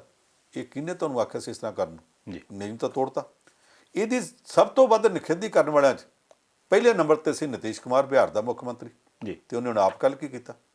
ਉਹਦਾ ਇੱਕ MLA ਮੁੜ ਜਾ ਕੇ ਉਹਦੇ ਕੋਲ ਰੋਇਆ ਕਿ ਮੇਰਾ ਮੁੰਡਾ ਜੀ ਦੂਸਰੀ ਸਟੇਟ ਵਿੱਚ ਹੈ, ਬੱਚਾ ਵਿਚਾਰਾ ਇਕੱਲਾ ਬੈਠਾ, ਮੈਂ ਇਹਨੂੰ ਲਿਆਉਣਾ। ਲੋਕਾਂ ਦੇ ਬੱਚੇ ਨਹੀਂ ਬੈਠੇ, ਉਸ ਐਮਐਲਏ ਦਾ ਬੱਚਾ ਜ਼ਿਆਦਾ ਸੀ, ਇਹਨੇ ਉਹਦੇ ਵਾਸਤੇ ਪਰਮਿਟ ਅਲਾਉ ਕਰਤਾ। ਉਹ ਪਰਮਿਟ ਲੈ ਕੇ ਦੂਸਰੀ ਸਟੇਟ 'ਚ ਗਿਆ ਅਤੇ ਉੱਥੋਂ ਆਪਣੇ ਪੁੱਤਰ ਨੂੰ ਲੈ ਕੇ ਆਇਆ। ਜਦੋਂ ਪੁੱਤਰ ਨੂੰ ਲੈ ਕੇ ਆਇਆ ਅਤੇ ਜਿਹੜਾ ਪ੍ਰਸ਼ਾਂਤ ਕਿਸ਼ੋਰ ਮੁਹਿੰਮ ਚਲਾ ਕੇ ਨਰਿੰਦਰ ਮੋਦੀ ਨੂੰ ਪ੍ਰਧਾਨ ਮੰਤਰੀ ਬਣਾਉਣ ਵਾਲਾ ਸੀ ਜੀ, ਜਿਹੜੇ ਪ੍ਰਸ਼ਾਂਤ ਕਿਸ਼ੋਰ ਨੇ ਮੋਦੀ ਦੇ ਖਿਲਾਫ ਮੁਹਿੰਮ ਚਲਾ ਕੇ ਫਿਰ ਨਿਤੀਸ਼ ਕੁਮਾਰ ਨੂੰ ਮੁੱਖ ਮੰਤਰੀ ਬਣਾਇਆ ਸੀ, ਜਿਹੜਾ ਪ੍ਰਸ਼ਾਂਤ ਕਿਸ਼ੋਰ ਆ ਪਿਛਲੀ ਚੋਣ 'ਚ ਅਰਵਿੰਦ ਕੇਜਰੀਵਾਲ ਦੇ ਨਾਲ ਸੀ, ਜਿਹੜੇ ਪ੍ਰਸ਼ਾਂਤ ਕਿਸ਼ੋਰ ਨੂੰ ਬਿਹਾਰ ਦੇ ਵਿੱਚ ਮੰਤਰੀ ਦਾ ਦਿੱਤਾ ਸੀ ਦਰਜਾ ਨੇ ਨਿਤੀਸ਼ ਕੁਮਾਰ ਨੇ, ਉਹਨੇ ਕੱਲ੍ਹ ਬਹੁਤ ਜ਼ੋਰਦਾਰ ਅਟੈਕ ਕੀਤਾ। ਕਹਿੰਦਾ ਮੈਂ ਪ੍ਰਧਾਨ ਮੰਤਰੀ ਨੂੰ ਵੀ ਪੁੱਛਦਾ, ਮੈਂ ਨਿਤੀਸ਼ ਕੁਮਾਰ ਨੂੰ ਵੀ ਪੁੱਛਦਾ ਕਿ ਲੋਕਾਂ ਵਾਸਤੇ ਨਿਯਮ ਤੁਸੀਂ ਰੱਖੇ ਆ? ਜੇ ਤੁਹਾਡਾ ਮੁੱਖ ਮੰਤਰੀ ਯੂਪੀ ਵਾਲਾ ਆਪਣੇ ਬੱਚੇ ਉੱਥੋਂ ਮੰਗਾਉਂਦਾ, ਜਿਹੜੇ ਬਾਕੀ ਮਜ਼ਦੂਰ ਨੇ ਉਹਨਾਂ ਨੂੰ ਇਸ ਕਰਕੇ ਨਹੀਂ ਮੰਗਾ ਰਹੇ ਵੀ ਗਰੀਬ ਹੈ, ਫਿਰ ਉਹਨਾਂ ਵਾਸਤੇ ਵੀ ਗੱਡੀਆਂ ਭੇਜ ਦਿਓ। ਆ ਨਿਤੀਸ਼ ਕੁਮਾਰ ਆਪਣੇ ਐਮਐਲਏ ਵਾਸਤੇ ਪਰਮਿਟ ਜਾਰੀ ਕਰ ਸਕਦਾ, ਫਿਰ ਇਹਨੇ ਯੂਪੀ ਦੇ ਮੁੱਖ ਮੰਤਰੀ ਯੋਗੀ ਆਦਿੱਤਿਆਨਾਥ ਦੀ ਨੁਕਤਾਚੀਨੀ ਕਿਉਂ ਕੀਤੀ ਸੀ ਇੱਕ ਦਿਨ ਪਹਿਲਾਂ? ਨੁਕਤਾਚੀਨੀ ਕਰਨ ਤੋਂ ਅਗਲੇ ਦਿਨ ਹੀ ਇਹਨੇ ਆਪਣੇ ਐਮਐਲਏ ਨੂੰ ਪਰਮਿਟ ਦੇ ਦਿੱਤਾ, ਅਤੇ ਦੇ ਕਿੱਦਾਂ ਦਿੱਤਾ? ਹੁਣ ਆਹ ਸਮੱਸਿਆ ਜਿਹੜੀ ਆਉਂਦੀ ਹੈ ਕਿ ਉਹਨਾਂ ਦੇ ਆਪਣੇ ਬੰਦੇ ਹੀ ਇਹੋ ਜਿਹਾ ਕੰਮ ਕਰੀ ਜਾਂਦੇ ਨੇ। ਸਮੱਸਿਆ ਤਾਂ ਇਸ ਗੱਲ ਦੇ ਉੱਤੇ ਵੀ ਆ ਰਹੀ ਹੈ ਕਿ ਅਜੇ ਤੱਕ ਏਅਰਲਾਈਨਾਂ ਹਟਦੀਆਂ ਨਹੀਂ, ਉਹ ਦੱਬੇ ਘੁੱਟੇ ਢੰਗ ਨਾਲ ਹੌਲੀ ਹੌਲੀ ਕਦੇ ਕਦੇ ਸ਼ਿਕਾਇਤਾਂ ਮਿਲਦੀਆਂ ਨੇ ਕਿ ਬੁਕਿੰਗ ਚੱਲਦੀ ਪਈ ਹੈ ਜੀ। ਉਹ ਫਿਰ ਉਤੋਂ ਜਿਹੜਾ ਸਿਵਲ ਐਵੀਏਸ਼ਨ ਦਾ ਮੰਤਰੀ ਹੈ ਹਰਦੀਪ ਸਿੰਘ ਪੁਰੀ, ਉਹ ਕੁਛ ਕਹਿੰਦਾ, ਸਰਕਾਰ ਉਹ ਕਹਿੰਦੀ ਹੈ ਜੋ ਹਰਦੀਪ ਸਿੰਘ ਪੁਰੀ ਕਹਿੰਦਾ ਜੀ। ਡਾਇਰੈਕਟਰ ਜਨਰਲ ਸਿਵਲ ਐਵੀਏਸ਼ਨ ਜਿਹੜਾ ਜਿਨ੍ਹਾਂ ਦੇ ਕੋਲ ਹਵਾਈ ਜਹਾਜ਼ਾਂ ਦਾ ਮਹਿਕਮਾ, ਉਹ ਡਾਇਰੈਕਟੋਰੇਟ ਜਨਰਲ ਜਿਹੜਾ ਉਹ ਵੀ ਕਹਿੰਦਾ ਕਿ ਬੁਕਿੰਗ ਨਹੀਂ ਹੋ ਸਕਦੀ, ਕੰਪਨੀ ਆਪਣੇ ਤੌਰ 'ਤੇ ਕਰਦੀਆਂ। ਪ੍ਰਧਾਨ ਮੰਤਰੀ ਨੇ ਕਹਿ ਦਿੱਤਾ ਕਿ ਲਾਕਡਾਊਨ ਦੇ ਅੰਡਰ ਕੋਈ ਕੰਪਨੀ ਮੁਲਾਜ਼ਮਾਂ ਦੀ ਤਨਖਾਹ ਨਹੀਂ ਕੱਟ ਸਕਦੀ, ਉਹਨਾਂ ਨੂੰ ਘਰ ਬੈਠਿਆਂ ਨੂੰ ਵੀ ਤਨਖਾਹ ਪੂਰੀ ਦਿਓ ਜੀ। ਪਹਿਲਾਂ ਡੈਕਨ ਏਅਰਲਾਈਨਸ ਵਾਲਿਆਂ ਨੇ ਕਹਿ ਦਿੱਤਾ ਕਿ ਜਹਾਜ਼ ਖੜੇ ਆ, ਅਸੀਂ ਸਾਰੇ ਮੁਲਾਜ਼ਮਾਂ ਨੂੰ ਕਹਿੰਦੇ ਘਰ ਚੱਲ ਜਾਓ, ਜੇ ਕੰਪਨੀ ਦੁਬਾਰਾ ਚੱਲੀ ਅਸੀਂ ਤੁਹਾਨੂੰ ਸੱਦ ਲਾਂਗੇ, ਨਹੀਂ ਤਾਂ ਅਸੀਂ ਤਨਖਾਹਾਂ ਨਹੀਂ ਦੇ ਸਕਦੇ। ਹੁਣ ਗੋ ਏਅਰ ਨੇ ਕਹਿ ਦਿੱਤਾ ਕਿ ਆਪ ਸਾਰੇ ਤੁਸੀਂ ਆਪੋ ਆਪਣੇ ਘਰਾਂ 'ਚ ਬੈਠੋ, ਸਾਰਾ ਸਟਾਫ ਨਹੀਂ, ਉਹ 'ਚੋਂ ਸਟਾਫ ਦਾ ਇੱਕ ਵੱਡਾ ਹਿੱਸਾ ਜਿਹੜਾ ਉਹਨਾਂ ਨੂੰ ਕਹਿ ਦਿੱਤਾ ਕਿ ਮੁਲਾਜ਼ਮਾਂ ਨੂੰ ਕਿ ਤੁਸੀਂ ਆਪਣੇ ਘਰੇ ਬੈਠੋ ਅਤੇ ਇੰਨੇ ਸਮੇਂ ਦੀ ਤਨਖਾਹ ਨਹੀਂ ਮਿਲਣੀ। ਜਦੋਂ ਪ੍ਰਧਾਨ ਮੰਤਰੀ ਨੂੰ ਬਾਕੀ ਥਾਵਾਂ ਦਾ ਖੇਤਾਂ ਦਾ ਨਾਂ ਪਤਾ ਹੋਊ ਜੀ, ਆ ਮਹੱਲਿਆਂ ਚੱਲਦੇ ਪਟਾਕਿਆਂ ਵਾਲੇ ਕਾਰਖਾਨਿਆਂ ਦਾ ਨਾਂ ਪਤਾ ਹੋਊ, ਪਰ ਏਅਰਲਾਈਨਾਂ ਦਾ ਵੀ ਜਹਾਜ਼ ਨੂੰ ਉਹਨੂੰ ਪ੍ਰਧਾਨ ਮੰਤਰੀ ਨੂੰ ਨਹੀਂ ਪਤਾ ਜਿਹੜੀਆਂ ਜਹਾਜ਼ਾਂ ਨੂੰ ਉਡਾਉਂਦੀਆਂ ਨੇ। ਇੰਨੇ ਜਹਾਜ਼ ਉੱਡਦੇ ਨੇ, ਪ੍ਰਧਾਨ ਮੰਤਰੀ ਆਪ ਰੋਜ਼ ਜਹਾਜ਼ਾਂ 'ਤੇ ਰਹਿੰਦਾ। ਲੋਕੀ ਤਾਂ ਮਜ਼ਾਕ ਕਰਦੇ ਆ ਕਿ ਭਾਰਤ ਦਾ ਕਦੇ ਕਦੇ ਦੌਰਾ ਕਰ ਨਹੀਂ ਆਉਂਦਾ, ਅੱਜ ਕੱਲ੍ਹ ਤਾਂ ਖੈਰ ਭਾਰਤ ਵਿੱਚ ਹੀ ਹੈ, ਪਰ ਉਹਨੂੰ ਏਅਰਲਾਈਨਾਂ ਦਾ ਵੀ ਨਾ ਪਤਾ ਹੋਵੇ ਕਿ ਇਹ ਵੀ ਬੰਦੇ ਕੱਢੀ ਜਾਂਦੀਆਂ ਨੇ, ਉਹਨਾਂ ਨੂੰ ਘਰੇ ਬਿਠਾਈ ਜਾਂਦੀਆਂ, ਤਨਖਾਹ ਨਹੀਂ ਦੇ ਰਹੀਆਂ। ਫਿਰ ਜਿਹੜੇ ਦਿੱਲੀ ਤੋਂ ਹਦਾਇਤਾਂ ਦਿੱਤੀਆਂ ਜਾਂਦੀਆਂ ਨੇ ਉਹ ਲਾਗੂ ਕੌਣ ਕਰੇਗਾ ਜੀ? ਸੋ ਇੱਥੇ ਪੰਜਾਬ ਦੇ ਵਿੱਚ ਵੀ ਜਿਹੜੀਆਂ ਇਹਨਾਂ ਨੇ ਕੁਝ ਛੋਟਾਂ ਦੇਣੀਆਂ ਸੀ, ਢਿੱਲਾਂ ਦੇਣੀਆਂ ਸੀ, ਉਹ ਲਾਗੂ ਇਸ ਵੇਲੇ ਇਸ ਕਰਕੇ ਨਹੀਂ ਹੋ ਰਹੀਆਂ ਕਿ ਕੇਂਦਰ ਕਹਿੰਦਾ ਸਖਤੀ ਕਰੋ। ਮੈਂ ਨਿੱਜੀ ਤੌਰ 'ਤੇ ਇਸ ਰਾਏ 'ਚ ਕਿ ਸਖਤੀ ਕਰਨੀ ਚਾਹੀਦੀ ਔਰ ਪੂਰੀ ਕਰਨੀ ਚਾਹੀਦੀ ਹੈ। ਹਾਲਾਤ ਵੈਸੇ ਜੇ ਆਪਾਂ ਵੇਖਿਆ ਜਾਵੇ ਤਾਂ ਕੀ ਇੰਡੀਆ ਸਟੇਟ ਵਾਈਜ਼ ਤੇ ਪੰਜਾਬ 'ਚ ਕੀ ਹੈ ਜੀ, ਕੁਛ ਅੱਗੇ ਨਾਲੋਂ ਮੋੜਾ ਪਿਆ ਕਿ ਨਹੀਂ? ਦੇਖੋ, ਇੰਡੀਆ ਦੇ ਵਿੱਚ ਅੱਜ ਤੱਕ 17,000 ਤੋਂ ਉੱਪਰ ਕੇਸ ਹੋ ਗਏ ਆ, ਅਤੇ ਜਿਹੜੀਆਂ ਮੌਤਾਂ ਨੇ ਉਹ 500 ਤੋਂ ਉੱਪਰ ਨੇ, 550 ਦੇ ਨੇੜੇ 543 ਹੋ ਚੁੱਕੀਆਂ ਨੇ। ਜਿੱਦਾਂ ਪਿਛਲੇ ਦਿਨਾਂ 'ਚ ਲਗਾਤਾਰ ਚੱਲਦਾ ਰਿਹਾ, ਅੱਜ ਦੀ ਤਰੀਕ ਵਿੱਚ ਵੀ ਮਹਾਰਾਸ਼ਟਰ ਸਭ ਤੋਂ ਵੱਧ ਪ੍ਰਭਾਵਿਤ ਰਾਜ ਹੈ। ਮਹਾਰਾਸ਼ਟਰ ਦੇ ਵਿੱਚ ਇਸ ਵੇਲੇ ਤੱਕ 4203 ਕੇਸ ਹੈ, 223 ਮੌਤਾਂ ਨੇ ਜੀ। ਇਹਨਾਂ 223 ਮੌਤਾਂ ਦੇ ਵਿੱਚੋਂ ਰਾਜਧਾਨੀ ਮੁੰਬਈ ਇਕੱਲੀ ਦੇ ਵਿੱਚ 132 ਨੇ। ਇਹਦਾ ਮਤਲਬ ਸਮਝਦੇ ਹੋ ਜੀ ਕਿ 91 ਬਾਕੀ ਸਾਰੇ ਸੂਬੇ 'ਚ ਨੇ, 132 ਮੌਤਾਂ ਇਕੱਲੇ ਮੁੰਬਈ ਸ਼ਹਿਰ 'ਚ ਹੋ ਗਈਆਂ ਨੇ। ਮਹਾਰਾਸ਼ਟਰ ਤੇ ਬਹੁਤ ਵੱਡਾ, ਹਿੰਦੁਸਤਾਨ ਦਾ ਸਭ ਤੋਂ ਵੱਡਾ ਸੂਬਾ ਉੱਤਰ ਪ੍ਰਦੇਸ਼ ਹੈ, ਜਿਹਦੇ ਵਿੱਚ ਪਾਰਲੀਮੈਂਟ ਦੀਆਂ 80 ਸੀਟਾਂ ਨੇ ਜੀ, ਅਤੇ ਦੂਸਰਾ ਵੱਡਾ ਸੂਬਾ ਮਹਾਰਾਸ਼ਟਰ ਹੈ, ਜਿਹਦੇ ਵਿੱਚ 48 ਸੀਟਾਂ ਨੇ ਪਾਰਲੀਮੈਂਟ ਦੀਆਂ। ਏਡੇ ਵੱਡੇ ਸੂਬੇ 'ਚ 223 ਮੌਤਾਂ ਹੋਈਆਂ ਹੋਣ ਅਤੇ ਉਹਦੇ 'ਚੋਂ 132 ਇਕੱਲੀਆਂ ਰਾਜਧਾਨੀ 'ਚ ਹੋਣ, ਅਤੇ ਸਰਕਾਰ ਕੀ ਕਰਦੀ ਹੈ, ਅਤੇ ਕੇਂਦਰ ਸਰਕਾਰ ਕੀ ਕਰਦੀ ਹੈ ਜੀ? ਅਜੇ ਡਰ ਹੈ ਕਿ ਮੌਤਾਂ ਹੋਰ ਵੱਧ ਜਾਣੀਆਂ। ਦੂਸਰੀਆਂ ਸਭ ਤੋਂ ਵੱਧ ਮੌਤਾਂ ਹੋਈਆਂ ਨੇ ਮੱਧ ਪ੍ਰਦੇਸ਼ 'ਚ, ਉੱਥੇ 1477 ਕੇਸ ਹੈ ਅਤੇ ਮੌਤਾਂ 70 ਹੋ ਗਈਆਂ ਨੇ। ਦਿੱਲੀ ਵਿੱਚ ਕੇਸ ਇਹਨਾਂ ਤੋਂ ਵੱਧ ਹੈ, ਮੱਧ ਪ੍ਰਦੇਸ਼ ਦੇ 1477 ਕੇਸ ਹੈ ਜੀ, ਦਿੱਲੀ 'ਚ 2003 ਕੇਸ ਨੇ, ਉਹਦੇ ਨਾਲ ਵੱਧ ਨੇ 550 ਕੇਸ, ਪਰ ਮੱਧ ਪ੍ਰਦੇਸ਼ 'ਚ 70 ਮੌਤਾਂ ਨੇ, ਦਿੱਲੀ 'ਚ 45 ਨੇ ਜੀ। ਉਹਨਾਂ ਕੰਟਰੋਲ ਕਿੱਦਾਂ ਕਰ ਲਈਆਂ? ਗੁਜਰਾਤ ਦੇ ਵਿੱਚ ਕੇਸ ਦਿੱਲੀ ਤੋਂ ਘੱਟ ਨੇ, ਦਿੱਲੀ ਦੇ 2000 ਕੇਸ, ਗੁਜਰਾਤ 'ਚ 1750 ਕੇਸ ਹੈ, ਪਰ ਦਿੱਲੀ 'ਚ ਸਾਰੀਆਂ ਮੌਤਾਂ 45 ਨੇ ਅਤੇ ਗੁਜਰਾਤ ਦੇ ਵਿੱਚ 63 ਨੇ।